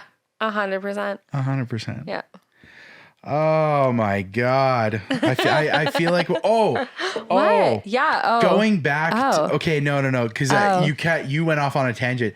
I did. A little bit. It's fine. So going back to we've been going off on tangents this whole time. Yeah. The hyper focus thing. So the media arts thing, I remember one time I was working on a video. I was talking about this 20 minutes ago, but I was working on a video and, it's like one of those things where I think I started working on it when like we got to school. I didn't go to any of and this happened more than once, but I remember one time I didn't go to any of my classes. I was in the computer lab the whole day working on this video. And then before I knew it, I was like, okay, gonna go home. And I walked out into the hallway and the cleaner was like cleaning the hallway. Like, oh yeah, it was like after school. Oh, it was like 6 p.m. Oh my God. And I was the only one, like all the teachers had gone. I was the only one in the school except for like the cleaners, like, buffing the floor with a little thing. I love that. And I was like, okay, I guess I'll go home. I mean, I could just walk home, but like, I was like, yeah, I don't even know if any of the faculty members knew that I was like still in the school. And I'm like, that poses like kind of a security threat, doesn't it? Security breach. Yeah. That's a little bit, I mean, wouldn't you think? Like, I was like, totally. Okay. Yeah. I guess I'll go home. Yeah. Literally no one there. Oh my gosh. Yeah. There wasn't even like an after school, like no, it was like, it was like 6, it was late. That's wild. Yeah. It was fun though. I only did that ever once, but I was like, that was one of those things where literally I was just I didn't eat all day. I didn't have anything. I just I didn't move from that space all day because I was so locked into what I was doing, and nobody classes were coming in and out of the computer lab all day. And then, I guess at a certain point it just stopped. Nobody turned the light off. Somebody might've come by and just looked in the window and been like, oh, he's working away. He's fine. Yeah. And then forgot about me. That's wild. Hilarious. I'm still really bad for that though. Like when I'm locked into something, it's like I'm locked, especially like video and stuff like that. Yep. Or making my digital graphics. I'm I'm the hyper focus gets you. Oh yeah. It's really bad. I have to remind myself to eat. And you should probably eat food right now. You should probably do this right now. I've actually been meaning to put a sticky note on the side of my computer. Oh, I love that. To remind myself so that when I look at it, I should probably go get a snack or something. Yeah. And I try to bring a granola bar with me down with me because I know if I don't even do that, sometimes, thankfully I have Krista because a lot of the she knows, she absolutely knows that I will do this to myself all the time. So, I think it was yesterday. I was just no, maybe it might have been whatever. It was the day before. I was just running around doing things and got out of bed, had to go somewhere, got a coffee, like just run around doing things. Yeah. And she's like, babe, you have to, it was like 1:30 at that point, like in the afternoon. She's like, you have to eat. And I was like, I had a scone. She was like, that's not. Yeah. Cause she made scones and I just kind of like munched on a scone or whatever. And she's like, that's not enough. Like, obviously it's not, but I'm like, a scone, like I'll get to breakfast. It's fine, but it's like 1:30 already. Like, totally. Come on, dude. Like, what are you doing? Yeah. One of my favorite things about teaching kids is that they need regular snacks. So like reminds me, like I have it built in a schedule. And oftentimes like when I work in schools, they have like recess and stuff. So I have to like bring all my snacks for recess. But if not, it's like I always have at least like an extra large coffee strapped to this hand at all times, no matter what I'm doing. At all times. Like kids are always like, you always have coffee in your hand. I'm like, you bet your butt I do. Yep. And someday you will too, kid. Yeah. I know how you're like, oh, I can't have a lot of caffeine, but it's like if I don't have at least like this much coffee in one day, like I will implode. And cry. No, that's fair. I can't drink like super, super strong coffee, and I can't drink more than one. Like I will normally have like one large coffee a day. That's it. Yeah. And I'll nurse it for as long as it takes me to drink the whole thing. So like if it's a hot coffee, by the end of the day it's cold, but I'm drinking the whole thing and I'm going to nurse it all day. Same, yeah. And like I know people that are like, that's gross. Like they're like, no, I drink it when it's hot because it's only good when it's no. It's good when it's cold. Like if it spends the whole day cooling off, it's fine. It's still delicious. Yeah, it's my emotional support coffee. Yeah, like that's what it is. Don't take that away from me. Don't. Yeah. But no, I just I can't do like super like where I need like 2 espresso or you go and you get like a drip coffee with like, I put a shot of espresso in that and like also like break up some caffeine pills into it and some fucking Krista, I don't know how she does it. She drinks, it's crazy. She will drink like 5 coffees in a day and she'll just be like, all right, I'm going to bed. Yeah. Out. And I'm like, how are you doing that? That's wild. Do you want to know what my coffee order used to be? When I worked at the mall and I was working like a million jobs. Market Mall. Okay. Yeah, I was at the Hudson's Bay counter. And then Hudson's Bay. I was at the Mac counter at the Hudson's Bay. I was just Shafty's muse when he wrote Uncut Jams. Uncut Jams. Okay, so what was your coffee order at Market Mall? Okay, so I would go and I would walk to the Starbucks because one of my cousins worked at the Starbucks, and I would say, and I would walk the thing, and then I'd say, hey, can I please have Grande? A Venti. Oh yeah, that's a Venti blonde roast. Okay, Venti blonde roast. Or I'd get a Venti blonde roast with a shot of espresso, or a Venti 4-shot Americano. And I would have 2 of, I'm not even joking you. I'm not shitting you. I would take 2 of those. Sometimes I get cinnamon dolce pump. I'm sorry. Wait. You would get a 4-shot 4-shot Venti Americanos for a 9-hour shift. Yeah. Talk about emotional support coffee. Holy But I was working. crap. Yeah. Why do you think I was probably delirious? I was doing so much. I can't because I normally get a blonde roast headaches? now. No, I get headaches if I didn't have coffee, which probably valid. But I know so I've cut down on my caffeine quite a bit. Yeah. Because now even like Starbucks coffee sometimes will give me headaches if I have like a really big one. Do you take? No, you don't because okay. No, because I asked you about Vyvanse because I take Vyvanse. So they tried me on it for a little bit, and you said it made you like violent. Emotionally. Oh.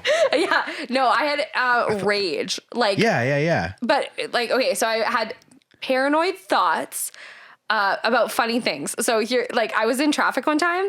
This is how I knew I was like, something's off. Cause I was in traffic one time and I was just like anxious in traffic. And I was like, okay, I'm anxious, but it's more than normal. And it's a lot more heady than normal. Like normally when I'm anxious, I feel it like in my chest and it's like a buzzing.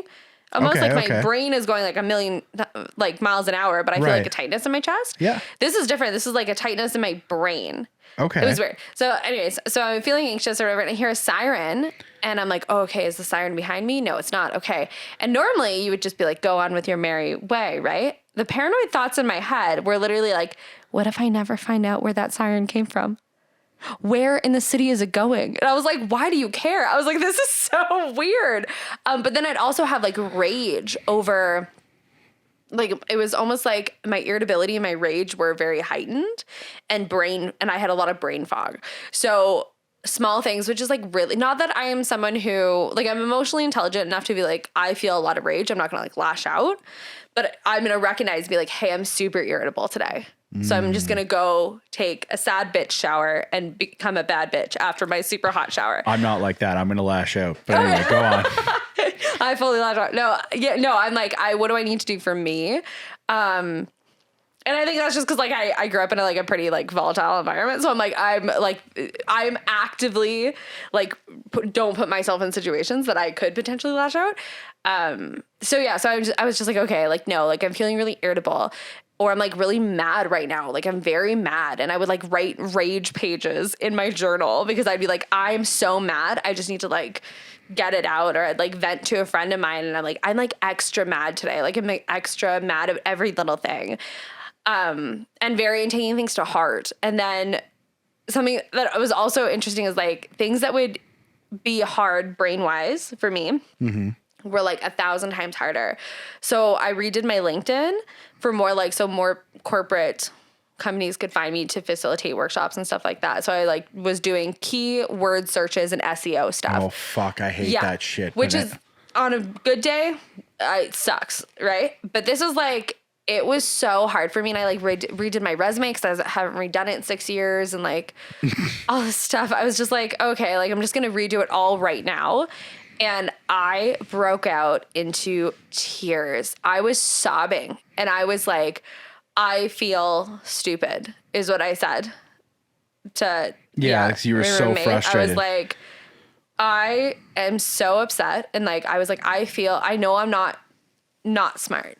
I just feel like I'm so incapable right now. And I was like sobbing, and he was like, well, why? I'm like, cause I redid my LinkedIn, and I was like, okay, like something's off. So I like messaged my doctor. He's like, yeah, stop taking them. And I was like, okay, sounds good. I'll stop taking them. But like, yeah, it was stuff like that where it's like, okay, on a good day, I might cry because I'm frustrated, or hormonally, if I was hormonal, I might cry because I'm frustrated, but not like that. Like I haven't cried like that. And I was like, I haven't cried like this since like being at the kitchen counter when my dad was trying to teach me math. Oh God. Like it was that cry. I felt so just upset. Yeah. And no logical sense of advice. I was like not listening to. I'm like, it's not a logical problem. I am just feel inadequate. And I haven't felt like that hard in so long, where it's like my brain can't do this. It sucked so bad. And then when I was like, oh yeah, there's brain fog, my doctor was like, okay, that's normal. And then I was like, and rage and paranoia. And he's like, okay, stop. He's like, don't take it. Stop taking it. Okay. Yeah. So I'm not on anything right now. Yeah, that's what I was besides caffeine. And then, but eventually I'll probably try something different when I have a better drug plan. Something. Yeah. Well, that's what I was going to ask. Cause like, I know for like clearly, I mean, the evidence supports that you need stimulants. Yeah. Because, like, that's one of the things my doctor asked me. She was like, do you drink a lot of coffee? And I was like, no. I was like, I drink like 1 coffee a day. And she was like, really? And I was like, oh, yeah. That's shocking to me. Oh, yeah. That, like, but like, you can function without doing what I'm doing right now. Just taking in a whole bunch of coffee. Put it in my veins. Yeah. Yeah. 100%. And so, I don't know. Like, it's just like, I've been taking the Vyvanse for, I guess, quite a few months now, like close to 4 months. I don't know. It's been a while. Do you see a big difference? Because some people love it and live by it. My sister, I think I have to talk to my doctor about it. It's weird because the very first time I took, like, I'm not a big like drug guy. Yeah. And like, I've never taken like uppers or like, you know, I've never done ecstasy. I've never, you know, anything like that. The most I've like smoked weed, never done mushrooms. I never like, that's it. I've smoked weed, and I can't smoke weed anymore. Not that I can't smoke weed anymore, but I don't smoke weed because, I give myself panic attacks when I smoke weed because and I don't know if this is the same. I don't know, like if you smoke weed, you just kind of like mellow out or whatever. When I smoke weed, it like, and I get that like rush of like, whoa, that like euphoric feeling. I start to panic and I freak myself out where I'm like, oh God, I'm losing control of myself and I'm losing control of my facilities. And like, yeah, so I start to freak the fuck out, and it's happened so many times. So I've just like, I've given up. I'm like, I don't want to, and I feel like I'm having a heart attack. I feel like I'm having a stroke. I get really like, I don't get really paranoid. Like I don't give a fuck about like, oh, the cops are going to get me. No, like I don't care about that, but I get really panicky and I feel like I'm going to die. That's what it feels like. And it's awful. Basically everyone that I know that fucking smokes weed, for them, it's just like, it like kind of evens them out, mellows them out. Or if they have like a little bit of like anxiety on it, it's not like the end of the world. It's just kind of like, ooh, that sucked. And then they kind of move on and they smoke some more weed.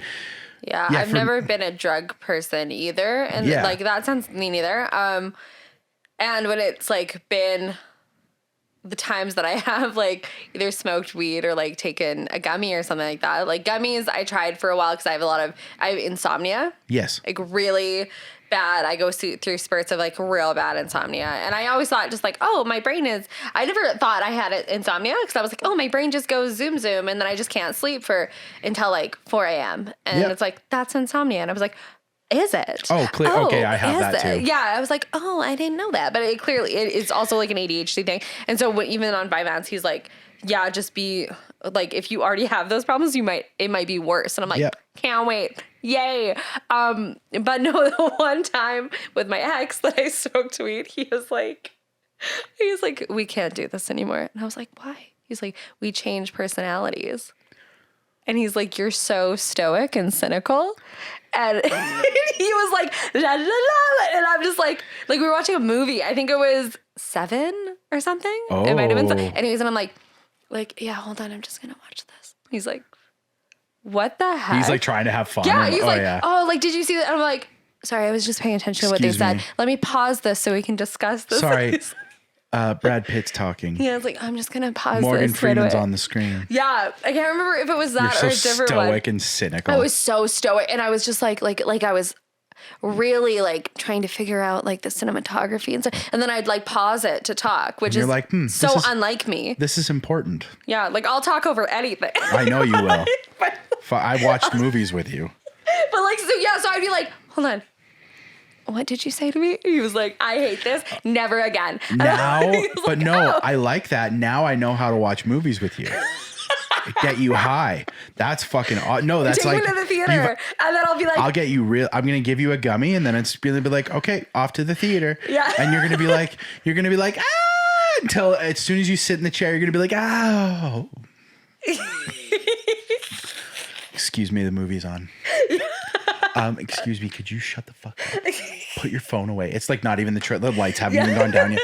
Excuse me, can you please put your phone away? The movie's about to start. We're here for a cinematic experience. In 2 minutes, Doctor Strange in the Multiverse is going to be on the screen.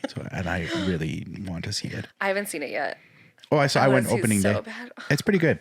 I'm waiting for one of my friends, so we're probably going to see it. I should text her. I should text her. I should text her. Because we were supposed to see it this week, but then my week kind of blew up. But yeah, I definitely want to see it. It's good. And I love Wanda. Oh, yeah. You'll like it. WandaVision. You'll like it. Yeah. So I didn't want to take the Vyvanse because I was like afraid of it. Yeah. I'm not a drug person, so I was like, I didn't know what to expect. And like, I basically like to the point where I was like in tears on the phone with my doctor where I'm like, oh fuck. Like, I'm like, is this going to be like, I'm like, I don't, because I know what happens when I smoke weed. I get all panicky and then I'm in that state for so long. And it's just like, I hate that feeling. So it's like she's telling me that when you take the Vyvanse, it's going to be like, well, it's like slated to work for like, you know, anywhere from 10 to 12 hours. And I'm like fucking, my anxiety is spiking because I'm like, I'm fucking terrified of this. I'm like, are you kidding me?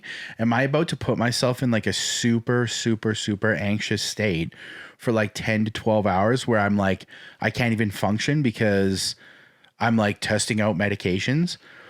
So it was like a battle to even like try to take the first pill. And so I'm like, I was just like talking to my doctor where I'm like, okay, well, what's like the lowest dose you can give me? And she's like, I feel like you're probably going to be around like 40 milligram, or like, she was like, I don't know, like just like in talking to you and like what you're telling me is like your experience and stuff. She's like, I feel like you're going to be around whatever the dosage was at that time. And she's like, but like, I can start you off at 10. Like, I feel like you're going to take 10 and you're not going to feel like, it's not going to feel like anything. And I was like, okay.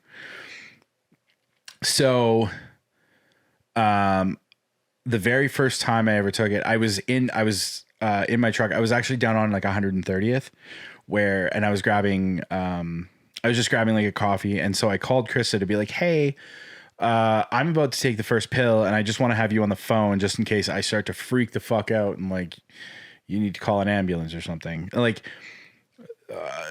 looking back, it seems kind of silly because I've been taking it for so long, but like, honestly, like that was just the anxiety. Like that was my anxious mind playing tricks on me. I had the very similar experience, like to taking the point. The Vyvanse? Oh, I was scared shitless. Yeah. And I was also like, oh my God, like what if, blah, blah, blah, blah, blah. And he ended up putting me on a trial or whatever. And I'm happy that he did, that it was like a trial basis and stuff like that. But yeah, like I went to coffee with my friend Christine, and the first thing I said is like, hey, like I took a Vyvanse pill today. And she's like, oh, that's awesome. And I was like, yeah, I feel weird. So I was like, can we monitor me? And like, and then when I was leaving the coffee shop, I like called my mom and I was like, hey, I'm driving home now. I just want to let you know that I'm driving home. Cause there is like a whatever chance that it could cause psychosis. Like did they tell you that? No. There's like a point, whatever, like chance. And then when I talked to the pharmacist, they're like, that's very slim. But then I started having all these weird symptoms, and then it's like, yeah, like it affects people in different ways. And there is like a small percentage, just like with anything that like affects your brain, that it could like cause psychosis. So I was like, that's one of my biggest fears. Terrified. Yeah. So like, yay that I didn't tell you that before you took it, because now you've been taking it and you're fine. Yeah, I'm totally fine. Which is awesome. For me, I was like, it's happening. Like the whole time, even the first time I took it, I was like, I feel like I can't focus. Right. No matter what. You can't? I couldn't focus on anything. I felt like I was crawling out of my own skin. And I was like, I hate this, because now, and I couldn't even put words together. I felt like my brain, like my mouth moves 1,000,000 miles per hour anyways, and so does my brain. But imagine that. But like my brain was moving faster. Well, it's like an amphetamine. So you're just like, yeah, were you chewing on your own mouth? No, my brain was just like on super speed. And then my mouth, it's like I couldn't articulate anything because I had brain fog. Yep. So it was so hard to explain how I was feeling, but I was like, something's wrong. Yep. And thank God for me, I had a really bad experience with birth control like a couple of years ago, like in the middle of the pandemic, where I was like, this is causing depression. Good. Yeah. Yeah. I was like, oh yeah, like this is like, like I was like, this isn't good. So, but for the longest time, I was like, oh, it's a me thing. It's just a me. It can't be the pills. It's just a me thing. No, it was definitely the pills.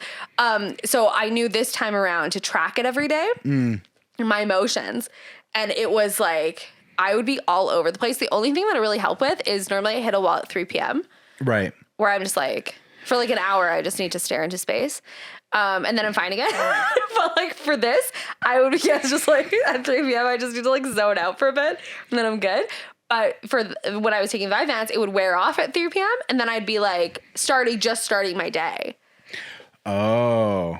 So it was weird because I would feel off and wrong and like not really articulate and can't really focus on things, but also like really energetic because I'm already naturally really energetic. Yeah. So I would just be like, I would feel like I was losing my mind. And then at 3, I'd be like, oh, I just woke up. I'm so excited to start the day. Back to normal. Yeah. It was so weird. Yeah. So, but I might end up in the future, I do have like another consultation with my doctor on Saturday of when I'm on a better drug plan and stuff like that, to go on Adderall. So I don't know. Cause he's like, that might be better suited. So I, the very first time I took it, I took the 10 milligrams and I was sitting there and Chris is like, do you feel anything? And I was like, I don't know. And then we were just kind of talking and out of nowhere, I felt this like wave of like, I guess you can call it like almost like a euphoric feeling where it was like, it feels weird. And it was like, that's definitely what it felt like. The best way I can describe it was like, that's synthetic. Like it wasn't, it was like synthetic dopamine. Yeah. Mine was like a bad trip. Right. No. I hate this. Yeah. But yeah, so like mine I wish I got that. I wish that was. It was really weird. And I was like, okay. But it was like what it felt like was like the beginning of that feeling when I smoke weed where I'm about to start like panicking and I'm like, I'm losing control of everything. And I was like, this feels weird, not good. But then it just like, that subsided very quickly. And I was like, so I didn't get to the point where I was panicking. I was like, okay. And then I was just kind of like, all right. And then I kind of gave it like another few minutes and then I was like, this is fine. I was like, okay, I can take the next. I was like, whatever. Cause like she wanted to start me at 20 to see where I would like wind up or whatever. And I was like, fuck it. I'll just take the other one. And then the first week of taking it, I was like, I was like, wow. I was like, this is magical. And I was like, I hope this feeling never goes away. And I was like, oh shit, I'm going to be a fucking drug addict.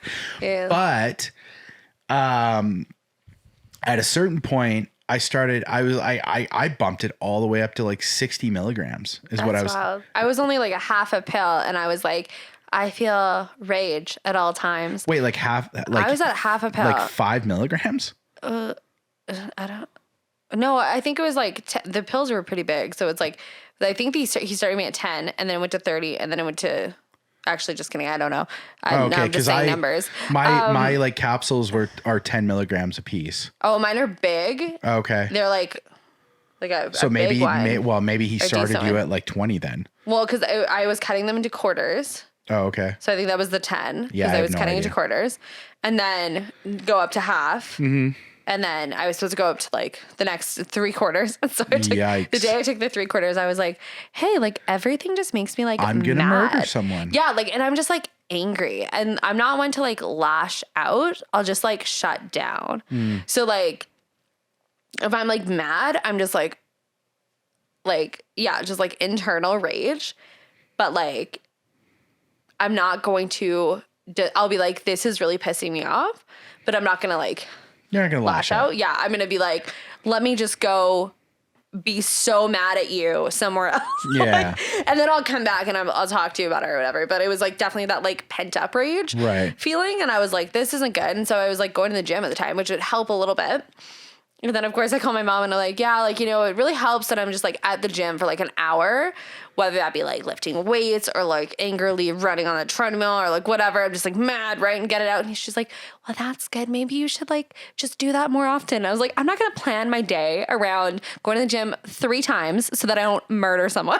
Like, that's not productive, Mom. No, it's not. Yeah. I was like, I was like, no, like this is something that I probably shouldn't. When I said like, hey, like I'm feeling rage, she's like, yeah, that's like really like concerning, like just stop. And I was like, I just stop, like am I supposed to like wean myself off? He's like, no, just go ahead and stop. I was like, okay, cool, it's great.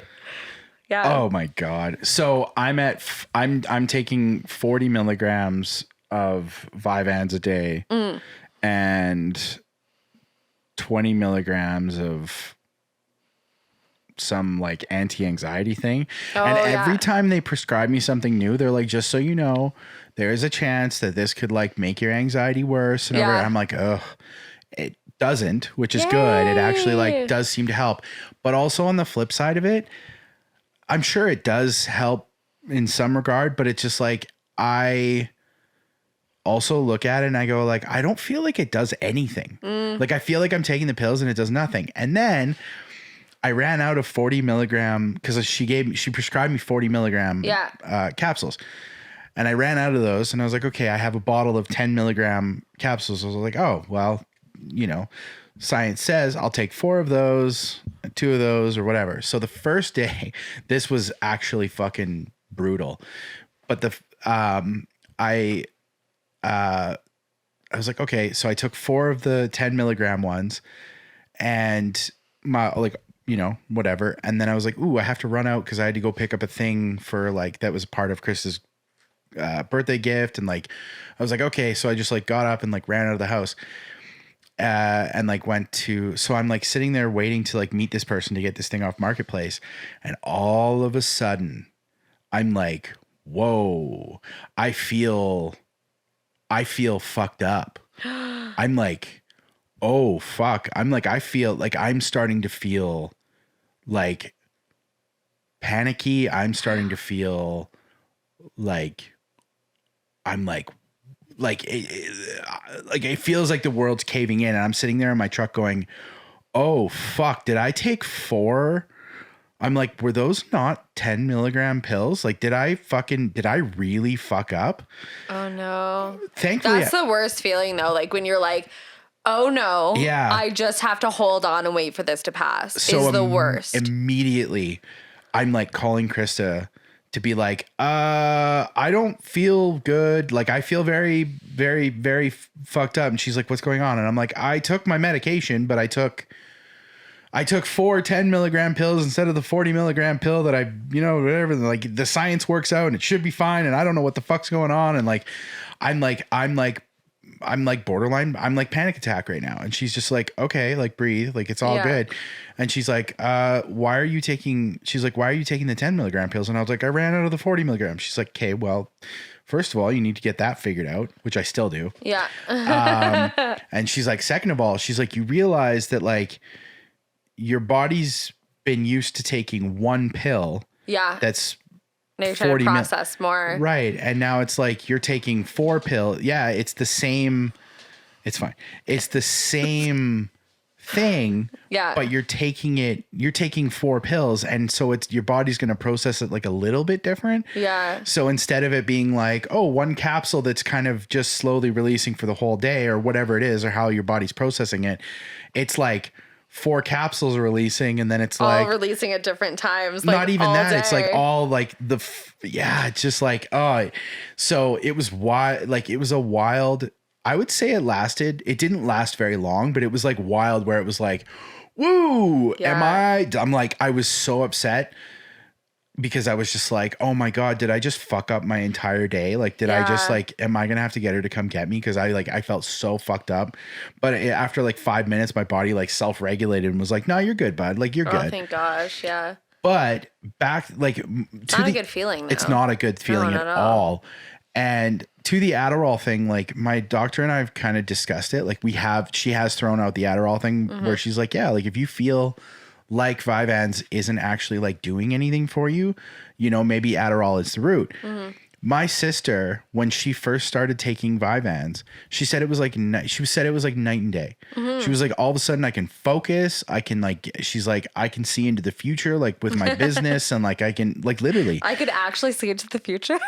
Yeah. That was like me on Vyvanse. I was like Raven Simone all of a sudden. Like, you're like, that's so Dani. Yeah. And I'm like, okay. And now I'm taking the Vyvanse and doing all that stuff. And I'm like, I don't necessarily, I have some of those benefits. Like I am able to focus in some regards, but I don't feel the same.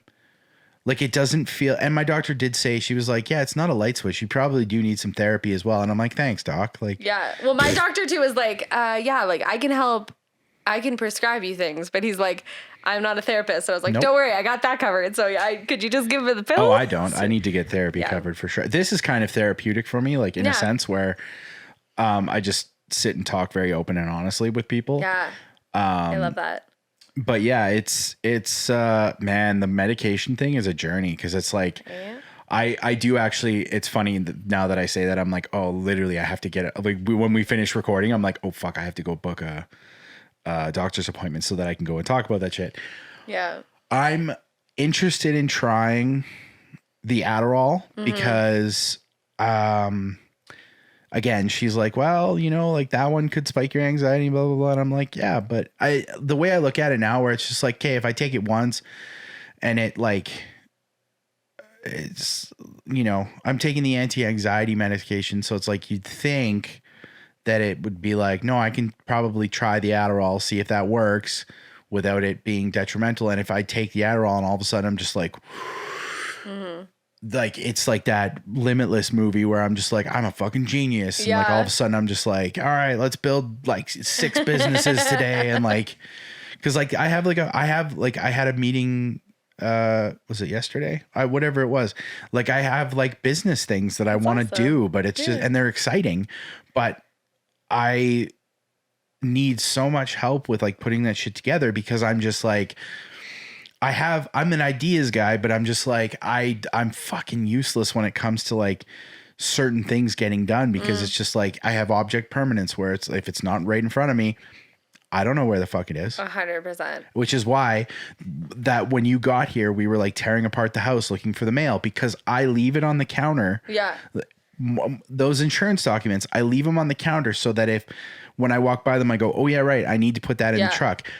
She goes and shoves. If they move 1 centimeter, it's like, where did they go? Not even that. Like, well, it's not even that. It's just like, she goes and shoves everything into drawers, and just like things pile up in drawers. So it looks gorgeous. Well, yeah. So then the house, but everything's just like in piles in drawers. And then it's like, I can never find, she's like, I know where everything is. I'm like, there's no way. Yeah. But probably because she has like a linear brain. She's like, really knows where things are. I know, but then I go, where's my insurance documents? Oh, I didn't move those. And I'm like, I didn't move them. I don't know where they went, because I had them there. Every day I put them right here in front of the coffee machine. So it's not even every day. It's just like when I opened it, I was like, ooh, that needs to go in the truck, because my stupid ADHD brain is not just like, oh yeah, why don't you rip one of those out now and go put it in the truck right now? It's like, no, it's just like, that's for a later date. Yeah. And it's going to sit there until, a day like today, where it's like, ooh, I need the insurance document to be in the truck, because she's going to go, like, it's just, ADHD is stupid. Don't ever get ADHD. Don't do it, guys. Don't. It's not fun. The lesson of today's, the sweaty ball lesson of today is, please don't get ADHD. Don't do it. Don't do it.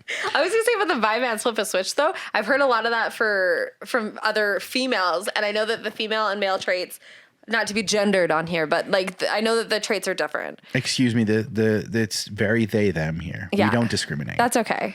My podcast is a they them. Yeah, I'm cool with that. I love they thems. Me too. Yeah, it's like different based on like hormones and stuff like that. So like for normally in girls, one thing that I've noticed is that like through my research and stuff like that is like when they're younger, the traits for ADHD is dreamy, like daydreaming constantly, chatty, and hyper.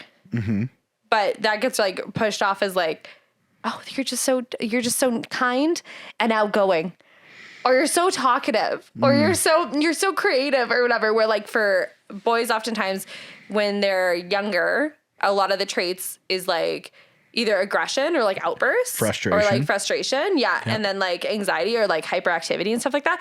So what I've heard from other people who are female and have female hormones are like, oh, it's like a flipping of switch. So I was so excited. And then for me, it was like, to hell. It was like flipping a switch to hell. Like it was awful. But that also might be like why it was like a flipping of a switch. Maybe you for have your a lot sister. of testosterone. Maybe you're like super man. Jacked. No, just kidding. Yeah, I was gonna. Maybe like you're secretly like a dude. Maybe. Are you? No. Okay. Yeah. Okay. Am I? I don't know. No. You gotta like you tell me. No. Anyways. Yeah. But no, but it's like, yeah, it's weird. I don't know. Although I could potentially have higher testosterone because of taking birth control for so long. Oh, that is not what I thought you were going to say. I thought you were going to be like, oh, I could potentially be a guy, I guess. No, that's actually a good, I guess you could. Yeah. Actually. Yeah. Huh. Which is interesting because I am getting tested for PCOS, or whatever, which is essentially you gotta eat that mic a little bit more. What is PCOD? PCO, I don't know a lot about it. It's essentially like probably people who have it will know more. A lot of like endometriosis and stuff like that. It's like uterus stuff.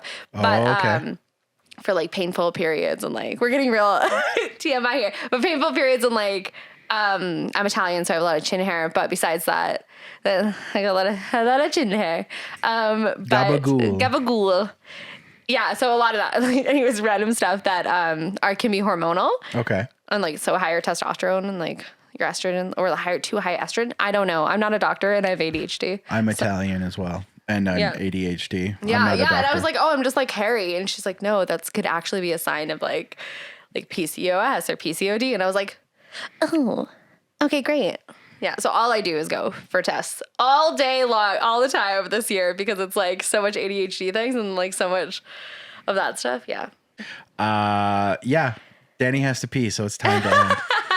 I always have to pee, but yeah. No, but like we've been talking for 2 hours Yeah. and I got to tell my Creature from the Black Lagoon story. Yeah, and everyone now knows all of my theater stuff, which is interesting. I'm excited to share that because I feel like everyone in my industry like doesn't know that side of me unless they know me in person. Which the like my theater background and film background. Like not a lot of people know about that because it's like part of my story, but I'm not like I don't lead with that. Yeah. No, you lead with jazz hands going like, I came out of the womb like this. Thank you for coming to the show. Well, thank you so much for doing the show today. And like, thanks for having coming me. out. And this was actually like, I actually did. It's kind of funny. I most episodes, I don't really prepare stuff ahead of time. Cause I'm just like, I want it to like flow naturally and I want it to kind of go, I want the conversation to kind of go where it does. Yeah. And like we went all over. Well, sometimes that can be really good and sometimes it can be really bad. So far it hasn't been really bad at all in like in the conversations that I've had. And I mean like I learned a lot about you. You learned a lot about me. Yeah. And I feel like today was productive in like a good way. And hopefully, you know, somebody out there is just kind of like listening to this going, do I have ADHD as well? Jesus Christ. Like me. So, you know, if any of what we talked about sounds like you, go get tested for ADHD. Maybe you need some meds. Yeah. 100%. And don't be afraid of the rage because Dani's a one-off case. Yeah. Don't be afraid of the rage. Definitely talk to your doctor. Talk to your doctor. Talk to your doctor. What's that like? Side effects could be. Side effects could be rage, anger, the irritability, vomiting, nausea, upset stomach, diarrhea. Hey, Pepto-Bismol. Well, yeah. Thank you so much for coming. Thanks for having me. This was actually great. I had a lot of fun, and you got to see the space. Hang out. I'd live here. In the like, cool. Well, great. I'm thankful I do live here. Yeah. I mean, I built it. Sweet. But this is the house that podcasting built. Yeah. So for this episode of This Will Never Work, I'm Lincoln. And I'm Dani. This is Dani. So let's try again tomorrow. Sometimes the irony of trying to write a theme song for a show called This Will Never Work gets the best of you, and, well, it sucks. So, welcome.